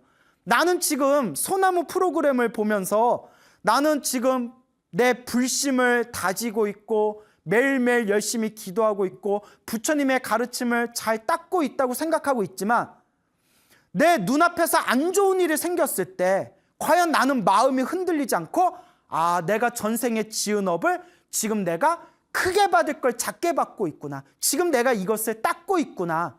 이렇게 내 마음의 중심을 확고하게 잡을 수 있는 그런 진정한 불자인지 한번 스스로 판단해 보시라는 겁니다. 근데 결코 쉬운 일이 아닙니다. 정말 쉬운 일이 아닙니다. 정말 어려운 일이죠. 저랑 친한 스님이 계시는데 이 스님이 저보다는 좀 나이가 많으세요. 근데 참 친하게 지내던 스님이었는데 되게 착해요. 스님이 참 착해요. 아주 착하고 아주 그냥 순진한 분인데 그런데 눈치가 없어. 스님이 참 눈치가 없어요, 여러분. 여러분, 사람은 착한데 눈치 없는 것도 민폐예요. 혹시 그런 경험 있습니까? 착한데 그 스님이 이제 눈치가 없어요. 근데 착한데 눈치가 없다고는 이제 말씀을 우스개로 드렸지만 그 스님을 보면서 안타까운 게 뭐냐면 복이 없어요. 타고난 복이 없는 것 같아요. 여러분, 우리가 복을 무시하면 안 돼요. 바깥에서 잘 먹고 잘 사는 것도 복이 있어야 돼요. 머리 깎고 수행자가 돼서 수행하는 것도 복이 있어야 돼요. 복이 있어야 좋은 스승 만나고 좋은 도반 만나고 좋은 도량에서 장애 없이 이렇게 수행을 할 수가 있는 거예요. 복이 없으면 스님들도 수행하고 싶어도 자꾸 마장이 생겨요. 그래서 부처님 경전에 보면 복을 우습게 보지 말아라. 이 복의 힘이 가장 중요하다라고 강조하시는 내용들이 굉장히 많습니다. 근데 이 스님이 좀 복이 없어요. 출가하기 전에도 속가에 있을 때 일이 좀 잘 안 풀리셨고, 그래도 이제 불심이 있으셔가지고 머리 깎고 출가하신 뒤에도 이상하게 일이 자꾸 꼬여요. 뭐가 잘 안 풀려요. 건강도 안 좋고. 그런데 더 미치고 팔짝 뛰겠는 게, 이 스님이 또 기도를 많이 했어요. 또 불심은 지극해요. 기도를 많이 해가지고 또 기도가피도 많이 받으셨어요. 신비한 기도가피도 많이 받으셨어요. 기도가피도. 그러니까 이분은 불보살의 가피라든가, 이분은 그런 어떤 부처님과 보살님에게 기도해서 업장이 소멸하고 선업과 가피를 받을 수 있다는 것에 대해서 절대 의심을 안 해요. 왜냐? 자기가 체험을 했기 때문에. 그런데 제가 왜 미치고 팔짝 뛰겠냐고 하면, 그렇게 기도했는데도 일이 안 풀려요. 그러니까 복이 없어요. 그래서 참 희한하다. 참 희한하다. 또 이 스님이 희한한 게, 기도를 많이 해가지고 신도들 기도를 해주면 신도들은 또 그렇게 가피를 빨리 받아요. 그래서 저 몇 가지 또 신비한 이야기를 들었거든요. 그 스님한테. 그 스님이 다른 신도들을 위해서 기도해주면 그 신도들이 가피를 잘 받는데, 정작 그 스님은 본인은 일이 잘 안 풀려요. 그러니까 미치고 팔짝 뛰겠어요. 그래서 이게 무슨 경우인가? 이게 무슨 경우인가? 그때 어느 어른 스님께서 이런 말씀하더라고요. 광우야, 광우야, 뭐가 그리 이상하냐? 저 사람이 저렇게 복이 없던 사람인데 그나마 머리 깎고 스님 돼서 기도하고 업장 소멸해서 저나마 이렇게라도 살고 있는 거다. 그 말씀이 가슴을 때리더라고요. 아, 우리는 눈앞에 효과가 있냐 없냐만 따지고 있지만 아니다. 오히려 깨달은 자의 눈으로 봤을 때는 그나마 이 정도라도 닦았기 때문에 이만큼이라도 살고 있는 거구나. 그나마 이렇게라도 수행을 했기 때문에 크게 받을 업을 작게 받고 있는 거구나. 그래서 여러분, 중요한 거는 효과, 눈앞에 보이는 가피, 눈앞에 보이는 소원 성취, 눈앞에 보이는 효과에 일희일비하지 마시기 바랍니다. 불법의 가장 중요한 거는 결국 마음을 닦는 겁니다.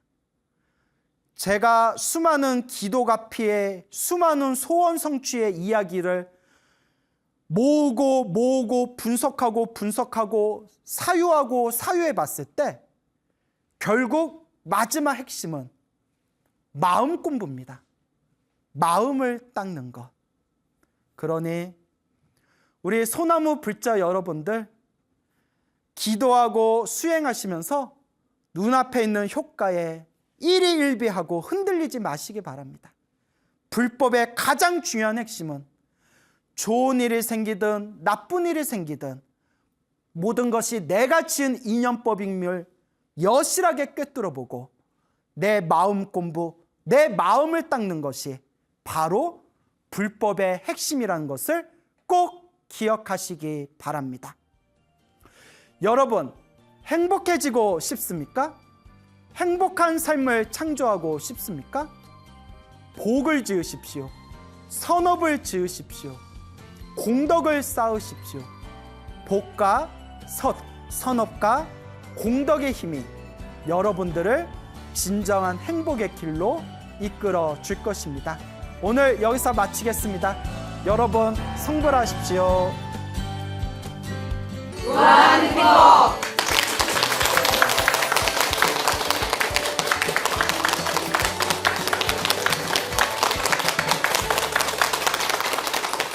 예, 만나서 반갑습니다. 반갑습니다. 예, 광우 스님이라고 합니다. 여러분들에게 또 오늘 재미난 이야기를 해드릴 텐데요. 멀리서 누가 또 이렇게 메일을 보내왔어요. 그래서 광우 스님 소나무의 애청자입니다. 소나무를 보면서 저도 너무나 많이 느낀 게 있었고 또 제가 경험한 게 있어서 제가 꼭 소나무를 통해서 제 이야기를 들려드리고 싶습니다 하면서 소중한 편지를 보내왔습니다. 그래서 그분의 편지를 제가 읽어 드릴 텐데 한번 잘 경청해 보시기 바랍니다.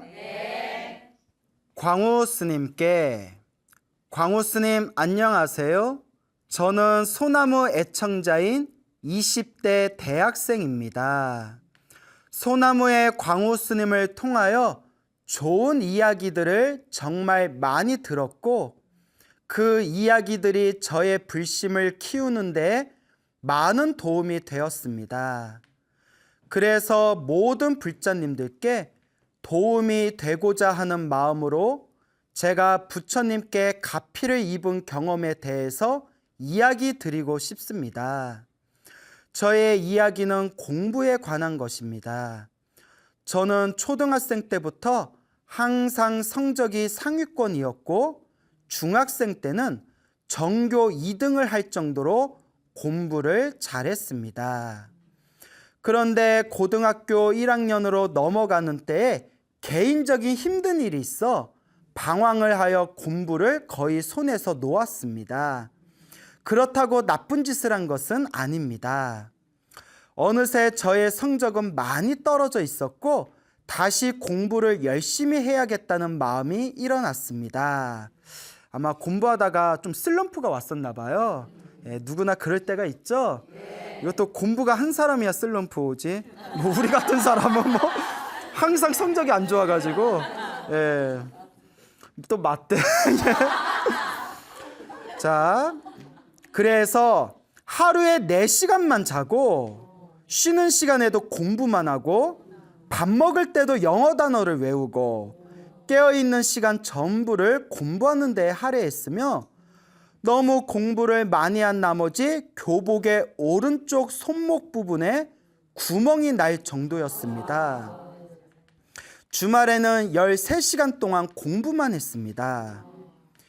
2학년이 되어서도 그렇게 공부를 했지만 성적은 전혀 좋아지지 않아서 스트레스를 정말 많이 받았습니다. 나는 정말 안 되나 보다 라고 자책도 많이 했습니다. 야, 13시간 동안 공부를 할 정도로 집중력은 참 대단해요. 근데 성적이 그렇게 원하는 만큼 안 올랐나 봅니다. 그런데 어느 날 꿈을 꾸었습니다. 꿈에서 제가 책을 들고 있는데 갑자기 책을 펴서 탈탈 털었습니다. 그랬더니 책 속에서 100마리 정도의 수많은 바퀴벌레가 나오는 것입니다. 바퀴벌레. 그 바퀴벌레들은 바닥을 쫙 덮었고 아무리 밟아도 죽지 않았습니다. 그 꿈을 꾸고 나서 나는 진짜로 공부해도 안 되나 보다 라는 생각이 들었습니다. 여기서 웬만한 사람들은 다들 포기할 거예요. 근데 이 학생은 그래도 저는 굴하지 않고 계속 열심히 공부했습니다. 어느덧 고등학생 3학년이 되었고 수시를 6개 썼는데 6개 대학에서 다 떨어졌습니다. 게다가 수능도 망쳐서 갈 대학교가 없었습니다. 좌절을 맛본 저는 재수를 결심했습니다. 재수를 할 때도 정말 성실하게 공부했습니다. 하지만 이상하리만큼 매달 보는 모의고사의 성적이 잘 나오지 않았고 그래서 걱정이 많았습니다. 이렇게 열심히 했는데도 성적이 안 오르면 정말 미치고 팔짝 뛸 것 같아요. 그러다가 어느 날 꿈을 꾸었습니다. 꿈에서 저는 무릎을 꿇고 앉아 있었고 제 앞에는 금불상 2개가 놓여져 있었습니다. 깜짝 놀라서 보는데 한 분은 정말 커서 고개를 끝까지 들어도 얼굴이 보이지 않을 정도였고 한 분은 정말 작았습니다. 그 불상 2개를 뜻하는데 불상 2분 중에 한 분은 너무 크고 한 분은 좀 작았다는 뜻이겠죠. 아마 큰 분이 부처님이셨던 것 같습니다. 그리고 그 옆에는 향이 피워져 있었습니다. 참고로 그때가 양의 해였는데 이거 꿈입니다. 지금 갑자기 작은 불상께서 제게 말씀을 하셨습니다. 올해 양의 해는 이라고 말씀하셨고 그 순간 향의 연기가 양의 머리 모양으로 바뀌었습니다. 예, 무슨 SF 찍나? 예, 영화를 많이 본 것 같아요. 작은 금불상께서 말씀을 이어나가시길 네가 선생님들께 배운 모든 것들을 발휘할 수 있는 해이다 라고 말씀하셨습니다. 그러고 꿈이 끝났습니다. 그런데 그 이후 정말로 기적적인 일이 일어났습니다. 매번 망쳤던 모의고사였는데 신기하게도 수능 직전 마지막으로 본 모의고사의 성적이 정말 잘 나왔습니다. 그 순간 생각이 들었습니다. 아, 이제 잘 되겠다. 부처님께서 도와주시나 보다. 그리고 수능 시험 당일에 저는 인생 최고의 성적을 받아 대학교에 입학하였습니다. 자랑은 아니지만 그 이후 저는 모든 과목에서 A+를 받고 과에서 1등을 하였습니다. 야, 꿈 하나 잘 꿔놓고 로또네 로또야. 소나무를 보면서 저의 경험이 부처님의 위대한 가피였다는 것을 깨달았습니다.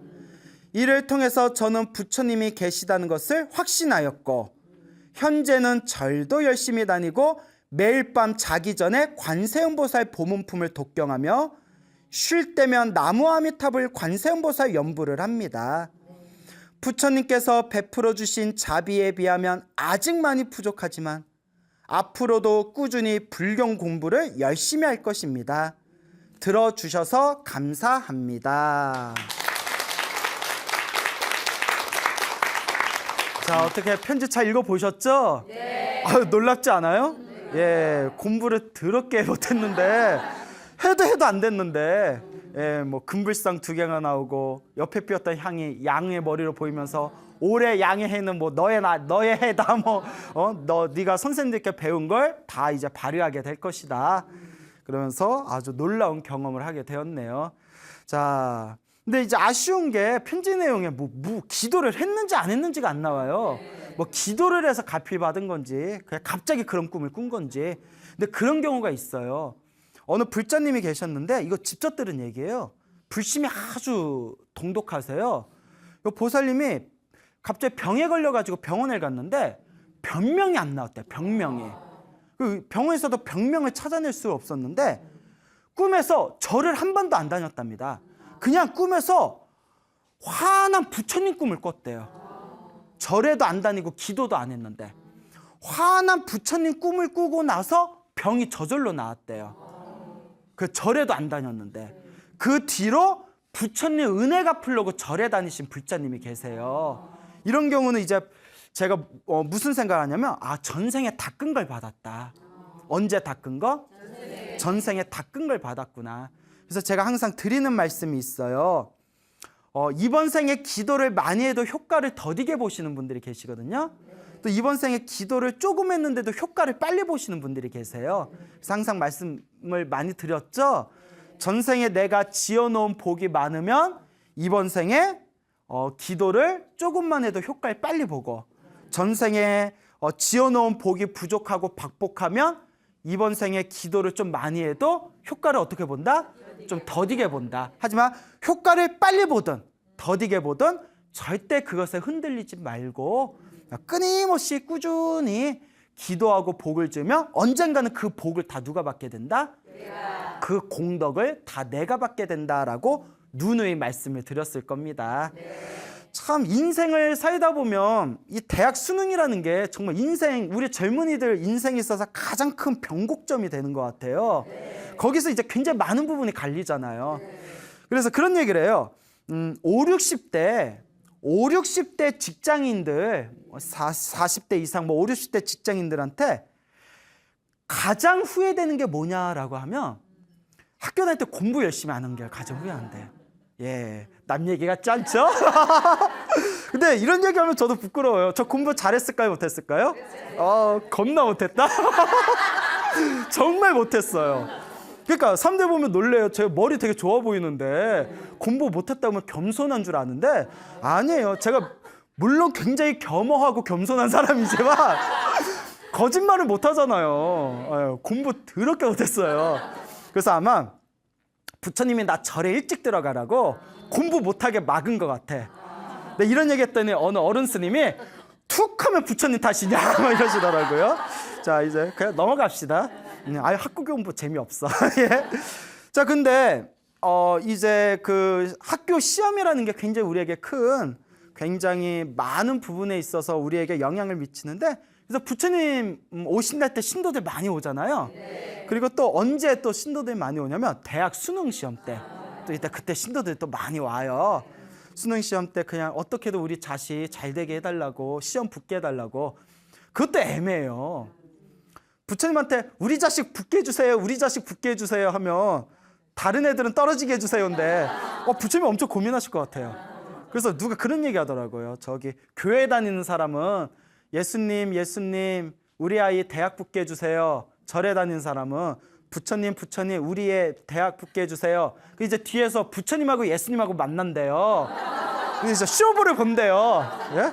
하나 받고 하나 더 묻고 더블로 가! 막 이러면서 그런 이제 우스갯소리죠, 완전. 말도 안 되는 우스갯소리인데 웃겼죠. 예, 웃겼으면 됐어요. 예. 그러니까 이제 이게 대학의 이제 수능이 굉장히 중요한 시기지 않습니까? 재미난 이야기를 하나 해드릴게요. 직접 들은 얘기예요.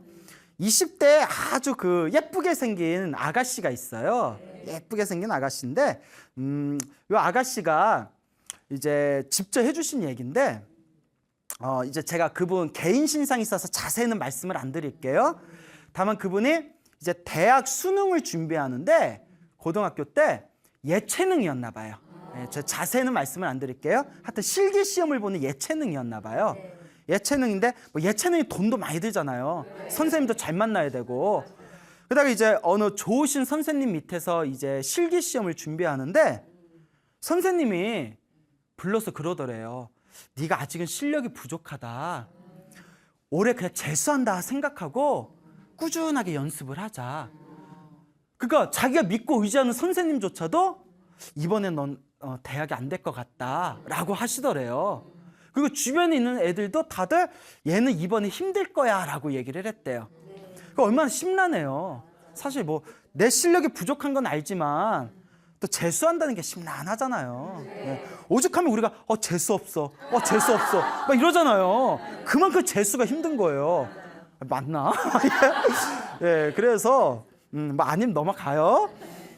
그러니까 이제 너무너무 이제 고민을 하다가 이제 자기가 이모부가 있는데 이모부한테 심적으로 많이 의지를 했대요. 이모부가 이렇게 덕이 있는 분이었나 봐요. 근데 이모부가 독실한 불자였대요. 그래서 이모부하고 같이 이제 절에도 가고 기도도 하고 부처님 좋은 말씀도 들었는데 이모부가 기도를 한번 해봐라 이러더래요. 기도 한번 해봐라. 그러면 사실 19살, 20살 애 보고 인생의 중요한 고비에 야 차라리 기도해라 하면 말 들어요, 안 들어요? 에이, 그럼 미신을 믿냐고. 에이, 이러잖아요. 근데 이제 성근이 있는 거예요. 착한 뿌리. 딱 듣고 이제 수능 실기 시험을 앞두고 계속 이제 절을 했대요. 108배, 500배, 1000배, 3000배. 계속 3000배 막 절을 했답니다. 간절하게. 수능 시험 날 꿈을 꿨대요. 꿈을 꿨는데 생생한 꿈을 꿨대요. 자기가 꿈에 이렇게 나타났대요. 꿈에 나타났는데 눈앞에 큰 강이 있더랍니다.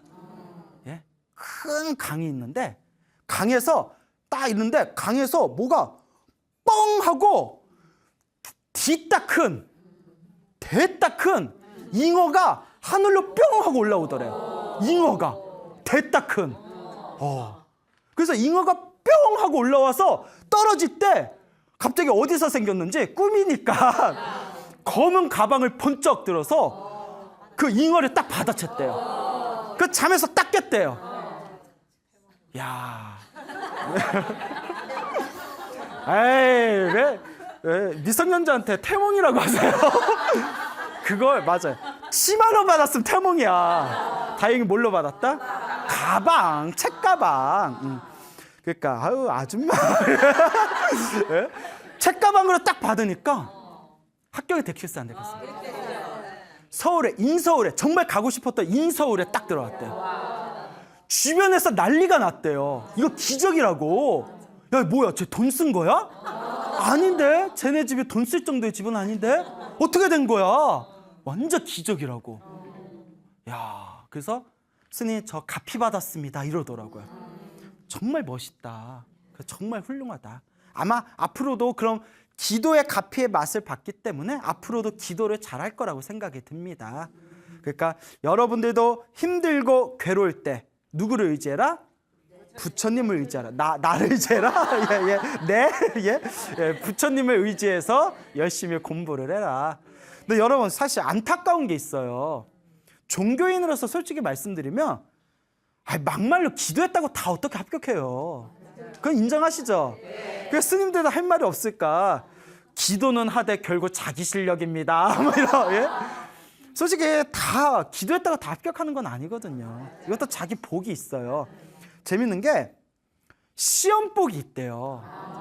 모의고사, 뭐 기말고사, 시험복은 있는데 합격복이 없는 경우가 있대요. 무슨 말인지 알죠? 평소에는 모의고사, 기말고사 기가 막히게 나오는데 중간고사, 시험, 대학 시험만 쳤다 하면 합격이 안 되는 거예요. 합격복이 따로 있고 또 남 얘기 같지 않아요? 갑자기 시험복도 있고 합격복도 있는데 시험복도 있고 합격복도 있는데 관복이 없는 사람은 사법고시를 봐도 잘 안 된다는 거예요. 사법고시의 법은 관직을 뜻하잖아요. 참 묘하죠? 그래서 이런 자기만의 복이 따로 있어요. 그래서 부처님한테 열심히 기도해서 아이가 시험에 합격하지 못했다 하더라도 너무 우리가 서운하게 생각할 필요는 없습니다. 그것도 누구 복으로 돌아온다? 지금 이야기를 잘 들어보세요. 어느 보살님이 계셨어요. 보살님한테 아들이 있었대요. 근데 이 보살님이 소위 말하는 그 대치동 엄마 있잖아요. 막 극성맞은 막 학원 막 사교육 아들 막 스카이 막 있잖아요. 막 스카이 캐슬 막 있잖아요. 그래서 극성맞은 엄마였대요. 그래서 아들을 자가용에 태워서 학교에 등교시키고 하교할 때 자동차를 가져가서 애를 태워서 밥 먹인 데 학원으로 보내고 이걸 몇 년을 한 거예요. 오직 아들 하나 바라보고 명문대학교 보낸다. 완전 그렇게 극성맞은 아들만을 바라보고 아들의 시험만을 위해서 살아갔던 보살님이 있었는데 기도를 엄청 열심히 했대요. 오직 우리 아들 좋은 대학 가게 해주세요. 부처님 믿사이다. 부처님. 그리고 아들을 위해서 열심히 기도를 해줬는데 드디어 시험을 보고 나서 뚝 떨어졌대요. 뚝 떨어졌대요. 그래서 이제 그냥 자기가 원하는 대학을 못 갔대요. 그래서 조금 이렇게 밀려서 나갔대요. 그러니까 막 너무 마음의 상처가 너무 크고 속이 막 상한 거예요. 막 누구 엄마 대가 어디 갔어? 그 물어보는 옆에 애들이 제일 얄밉더래요. 사람 속도 모르고. 그리고 그렇게 부처님이 야속하더랍니다. 부처님 쳐다보기도 싫더래요. 한동안 절에 안 다녔대요. 그러니까 부처님이 안 들어주신 거야. 예? 마음을 그렇게 했으니까. 근데 저 그 마음 이해할 것 같아요. 몇 년을 공들였잖아요. 뚝 떨어져서 얼마나 좌절감이 크겠어요. 그렇게 이제 절에도 한동안 안 다니고 마음 그냥 다 놓아버리고 지내다가 기본적으로 불심이 있는 분이니까 몇 년 지나고 다시 마음이 정리가 되고 내가 그래도 이러면 안 되지. 내가 부처님 제자인데 이러면 안 되지 하고 또 절을 열심히 다니셨대요. 기도도 열심히 하고. 일단 기도하면 마음은 편안해지잖아요. 그런데 한국말은 끝까지 들어야 되고 사람 인생은 끝까지 봐야 돼요.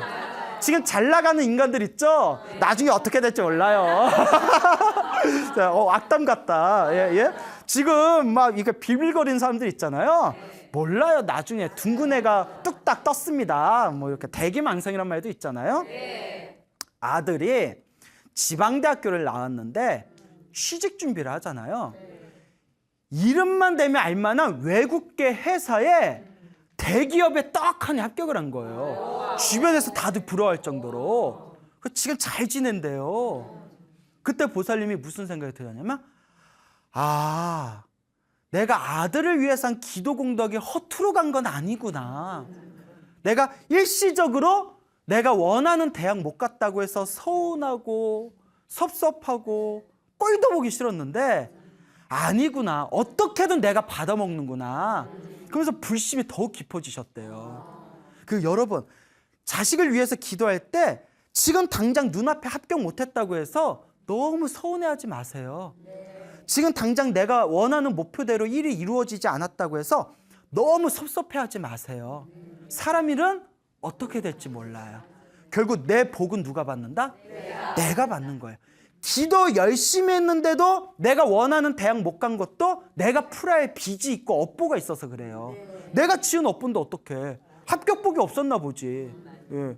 이렇게 머리 좋은 나도 학교 공부 더럽게 못했는데 예? 그러니까 자기 업보가 다 있는 거예요. 예. 그러니까 여러분, 자식을 위해서 기도할 때 자식이 좋은 대학 가게 해주세요 라고 빌지 마세요.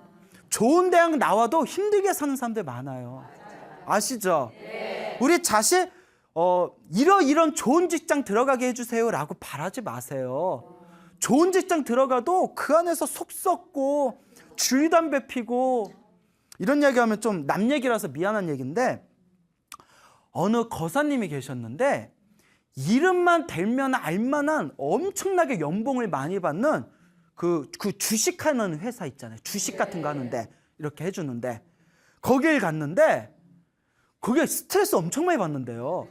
1초 1분에 몇십억이 왔다 갔다 한대요. 근데 그분이 막 간부까지 갔나 봐요. 돈 얼마나 많이 벌었겠어요. 근데 스트레스 맨날 받으니까 쉬는 시간마다 하는 일에 건물 밖에 나와서 이거래요, 이거. 시계 보고 이러고. 그렇게 췌장암 걸리셨어요. 스트레스성. 남들이 볼 때는 정말 번듯한 직장에 돈이라면 남부럽지 않았을 거 아니에요.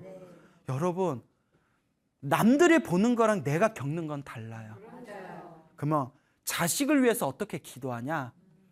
우리 아들, 우리 딸 뭘 하든 행복하게 해주세요. 편안하게 해주세요. 건강하게 해주세요. 뭐가 핵심인지 알겠죠?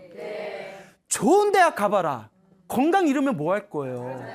좋은 직장 가봐라. 마음이 불편하고 힘들고 스트레스 받으면 뭐 할 거예요?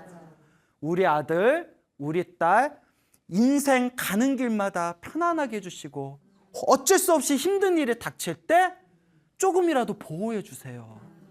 그러니까 아들이 정말 행복하게 살게 하고 싶죠? 네. 딸이 정말 행복하게 살고 싶게 하고 싶죠? 네. 아들, 딸이 스트레스 없게 살게 하고 싶죠? 네. 머리 깎여요.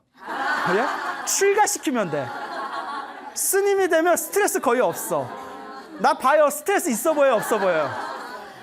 자, 이제 자식을 위해서 어떻게 기도해야 되겠다. 이해가 가시죠? 네. 예, 행복하게, 예, 건강하게, 어쩔 수 없이 힘든 일이 닥치면 조금이라도 우리 아들, 딸이 상처를 덜 받게 보호해 주십시오라고 기도하시길 바랍니다. 네. 알겠죠? 네. 기도하면 분명히 힘이 있습니다. 근데 분명히 말씀드린 거는 조금 빨리 얻는 경우도 있고 더디게 얻는 경우도 있어요. 사실 우리 불자들이 기도할 때마다 효과를 빨리 보면 사실 절에 안 나올 사람들이 없겠죠. 근데 기도해도 안 되는 것 같고 답답하고 더디게 이루어지고, 우리 부처님, 우리 관세음보살님 더럽게 나만 안 들어줘 막 이런 마음도 생기고, 그러다 보면 이제 절에 안 오는 거예요. 자, 그런데 또 제가 재미난 얘기를 해드릴게요. 화계사에 제가 있으면서 그 소나무를 계속 진행을 했잖아요. 네. 근데 이 소나무의 완전 애청자이신 40대 초반의 젊은 불자님이 계세요. 그래서 그분이 이제 멀리서 어머니가 또 그렇게 소나무 팬이래요. 어머님이. 그 어머니하고 그 따님이 소나무의 완전 광팬이었는데, 이제 저 보고 싶다고 화계사에도 이렇게 오시고, 그러다가 이 보살님이 이제 화계사에 또 이렇게 상담하러 오셨었는데, 굉장히 큰 고민이 있었던 거예요. 그 몇 년 전에 큰 사고를 당했대요. 정말 말로 표현하면 다 아주 큰 사고를 당했는데 가해자가 나 몰라라 하는 거예요. 근데 문제가 뭐냐면 가해자가 백이 엄청나게 좋았대요. 아주 부잣집에 백이 좋아서 그러니까 그래서 자기가 증거가 있는데도 그게 잘 안 되더래요. 자꾸 재판이 밀리더래요. 너무 답답해하길래 우리 화계사의 그 재무스님이 계세요. 재무스님이 이제 행정 업무를 보시는 스님인데 우리 화계사 재무스님께 우리 화계사 재무스님 상담을 되게 잘하세요. 그래서 제가 일부러 이렇게 되게 답답한 일이 있는 것 같은데 스님이 상담 좀 해주셔요. 솔직히 저는 법문은 잘하지 상담은 잘 못해요. 예, 그래서 이렇게 우리 재무스님하고 상담을 시켰는데 재무스님이 이렇게 이제 이런저런 대화를 했나 봐요. 그래서 뭐라고 했냐면 지금부터 새벽마다 화계사 와서 기도를 해라 라고 가르쳤대요. 새벽마다 새벽 기도를 새벽마다 화계사 와서 대웅전에서 기도하고 산신각에도 삼성각에서도 좀 기도하고 딱 가르쳐 명부전에서도 하고. 그래서 이제 다 끝났는데 그 보살님이 하시는 말씀이 스님 화계사 재무스님이 새벽마다 화계사 와서 기도하라는데 너무 멀어요 이러더라고요. 너무 멀대요. 그래서 이제 제가 그랬죠. 어느 도량 어느 절에서 하든 다 똑같다. 근데 보살님 집에서 제일 가까운 절이 어디예요? 했더니 저 강남 봉은사래요. 봉은사가 제일 가깝대요. 오, 강남 여자야. 그 봉은사 가깝대서 봉은사가 얼마나 좋은 절인데 봉은사가 엄청 좋은 절이에요. 뭐 모든 절이 다 좋지만 봉은사에서라도 열심히 기도하세요 했는데 이제 보살님이 며칠 동안 매일매일 새벽 기도를 나갔대요. 매일매일 새벽 기도를 간절하게 하는데 새벽 기도가 왜 또 영험이 있냐면 이미 뭐 제가 항상 얘기하잖아요. 새벽에 기도하든 낮에 기도하든 밤에 기도하든 다 똑같다. 근데 새벽 기도가 유독 특별한 게 새벽에 일어나려는 정신력 자체가 이미 마음의 어떤 에너지라든가 마음가짐이 달라지거든요. 그래서 이제 새벽 기도를 많이 시키는 거예요. 이미 마음 자세부터 달라지니까. 보살님이 이제 새벽 기도를 열심히 했는데 어느 날 생생한 꿈을 꿨대요. 꿈을 꿨는데 자기가 이렇게 이제 앉아 있는데 옆에 누가 이렇게 쓰고 오더래요. 그러더니 자기 머리카락을 하나 톡 하고 뽑더래요. 머리카락을. 뭐야 하고 쳐다봤는데 자기 흰 하얀색 머리카락 흰 털을 딱 뽑더래요. 물론 보살님이 흰 털은 없는데 근데 하얀색 머리카락이 근심을 뜻하잖아요. 근심. 하얀색 머리카락을 하나 톡 뽑더래요. 그래서 자기가 단정하게 이렇게 머리를 옛날 그 대장금 나와 이렇게 쪽지듯이 단정하게 머리를 묶어서 이렇게 쪽을 졌대요. 그때 눈앞에 누가 딱 나타나더니 이따만하게 큰 종이를 이렇게 주더랍니다. 그 종이를 딱 받았는데 다 한문이더래요. 뭔 말인지 하나도 모르겠더래요. 그런데 다 한문인데 다 한문에서 이거 뭐지? 뭔 말이지? 딱 아는 글씨 하나가 나오더래요. 사람인자. 사람인자가 딱 나오더래요. 그래서 나 아는 글씨다 하고 사람인자 딱 보는 순간 꿈에서 딱 깼대요. 그 꿈 꾸자마자 그 가해자 쪽에서 연락이 왔대요. 합의 보자고. 그래서 민사 재판이 원만하게 해결이 됐답니다. 근데 우리가 민사할 때 민이 백성 민자잖아요. 그 꿈에서 본 게 사람 민자잖아요. 인민이라고 하죠. 인민. 그 보살님이 너무 고맙다고. 그래서 뭐가 고맙냐고. 보살님이 기도해가지고 보살님이 복을 얻었는데 뭐 그래서 이제 지금부터라도 더 열심히 기도하셔라라고 제가 신신당부 말씀을 드렸습니다. 자, 그러니까 여러분들도 흰 머리카락이 날 것 같이 걱정과 근심이 있을 때, 그러할 때 여러분들에게 필요한 것은 무엇이다? 기도라는 것을 명심하시기 바랍니다. 빨리 효과 볼 수도 있어요. 더디게 볼 수도 있어요. 단 꾸준히 하다 보면 그 복은 누가 받는다? 결국은 자기가 받게 된다는 것을 반드시 머릿속에 확실히 각인하시길 바랍니다. 알겠죠? 네. 화계사에 다니시고 있는 젊은 불자님의 이야기예요. 요 보살님이 몇 년 전에 겪었던 일인데, 몇 년 전에 이유도 없이 몸이 아프시더래요. 이유도 없이 몸이 욱신욱신 아파가지고 막 감기 몸살처럼 막 아픈 거 있잖아요. 왜 이러지 하고 너무 아파서 막 울 것 같더래요. 너무 아파서 병원에 갔더니 그게 무슨 희귀 질환이래요. 난치 질환. 몸에 막 통증이 오는 질환이 있대나 봐요.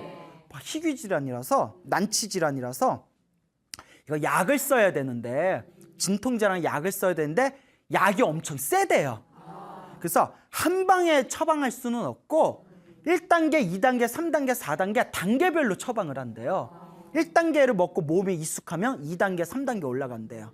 그러니까 이제 좀 고치기가 까다로운 난치 질환이었는데 너무 서럽더래요. 사람 몸이 몸 아플 때 제일 서럽거든요.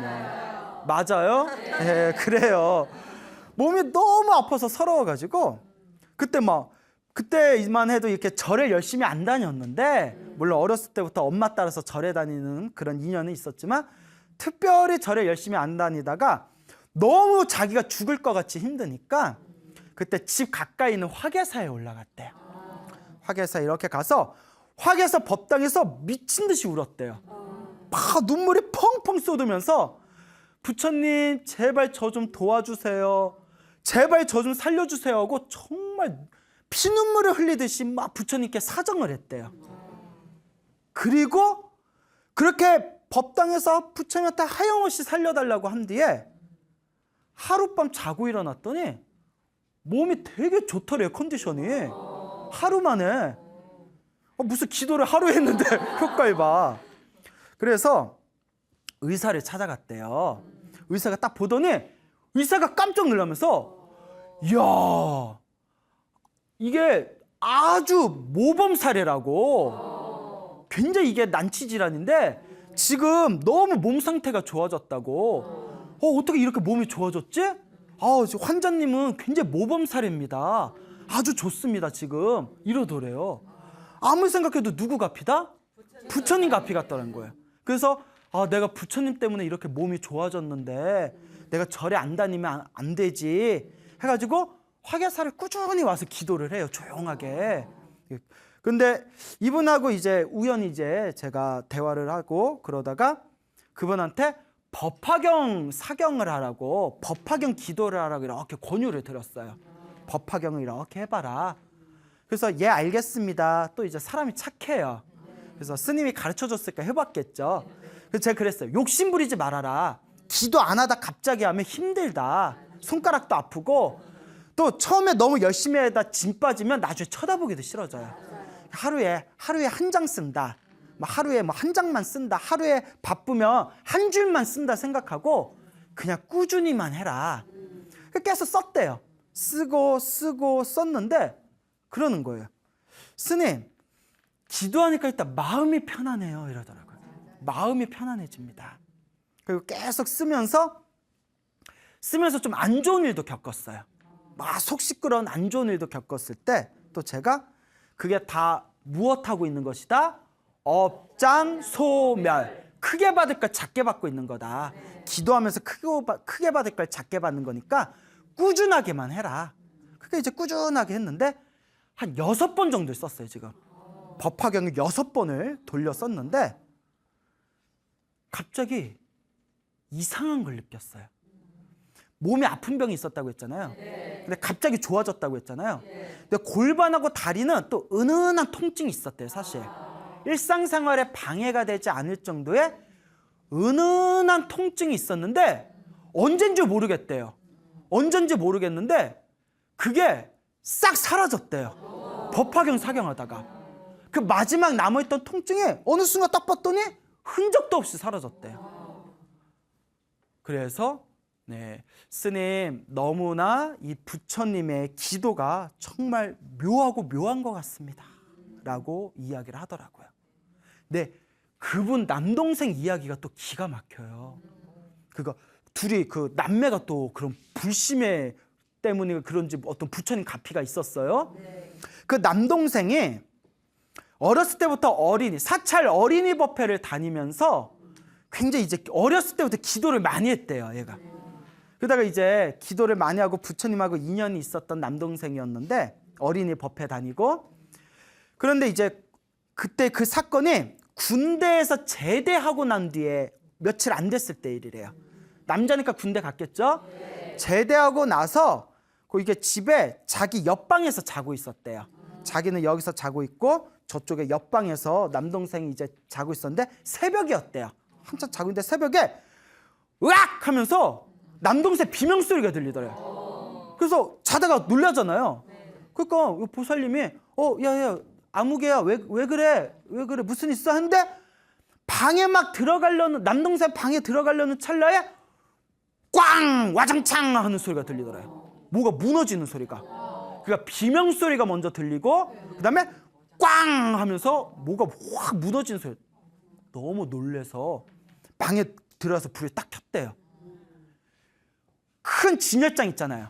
큰 진열장, 무거운 물건을 올려놓은 진열장이 침대 위로 엎어졌대요. 근데 여러분 중요한 게 있어요. 동생이 침대 밑에 있더래요. 어떻게 된 거니까 동생도 어안이 번방하잖아요. 누나, 자다가 다리에 쥐가 났어. 자다 다리 쥐 날 때 있잖아요. 다리에 쥐가 나서 너무 아파서 으악 하면서 침대에 기어 내려와서 주무르고 있는데 진열장이 침대 위로 넘어갔다는 거야. 세상 이거 웬일이에요? 이게 말이 돼? 이게 말이야 당나귀야? 어떻게 그 타이밍에 서로 놀란 거예요. 진열장이 너무 무거워서 자다가 덮쳤으면 이거 완전 중상이었대요. 여러분 침대 근처에 무거운 거 놓지 마세요. 침대 머릿말에는 액자도 무거운 거 넣는 거 아니래요. 그거 똑 떨어질 수 있으니까. 야, 진열장이 넘어졌는데 다리에 그때 왜 쥐가 났냐고요. 아무리 생각해도 부처님의 가피로구나. 믿습니까 여러분? 네. 여러분, 부처님의 힘은, 부처님의 가피는, 불보살님의 이 묘한 에너지는 지금 이 순간에도 있습니다. 그 불보살님의 에너지를 받고 못 받고는 결국 여러분들의 몫입니다. 지금부터 기도하세요. 지금부터 기도하십시오. 광우스님 소나무 봐야죠. 보고 한 귀로 듣고 재밌네 하고 한 귀로 올리지 마시고 지금부터 기도하고 복을 짓고 마음을 잘 쓰고 이 공덕의 삶을 살아가신다면 여러분들이 지은 좋은 업은 좋은 업대로, 나쁜 업은 나쁜 업대로 여러분들 삶에 이 인과 업보의 법칙에 의해서 반드시 기도한 만큼 복을 지은 만큼 여러분들에게 공덕이 찾아오게 될 것입니다. 알겠죠? 네. 여러분 행복해지고 싶습니까? 네. 행복한 삶을 창조하고 싶습니까? 네. 복을 지으십시오. 선업을 지으십시오. 공덕을 쌓으십시오. 복과 선업과 공덕의 힘이 여러분들을 진정한 행복의 길로 이끌어 줄 것입니다. 오늘 여기서 마치겠습니다. 소중한 나 무한 행복.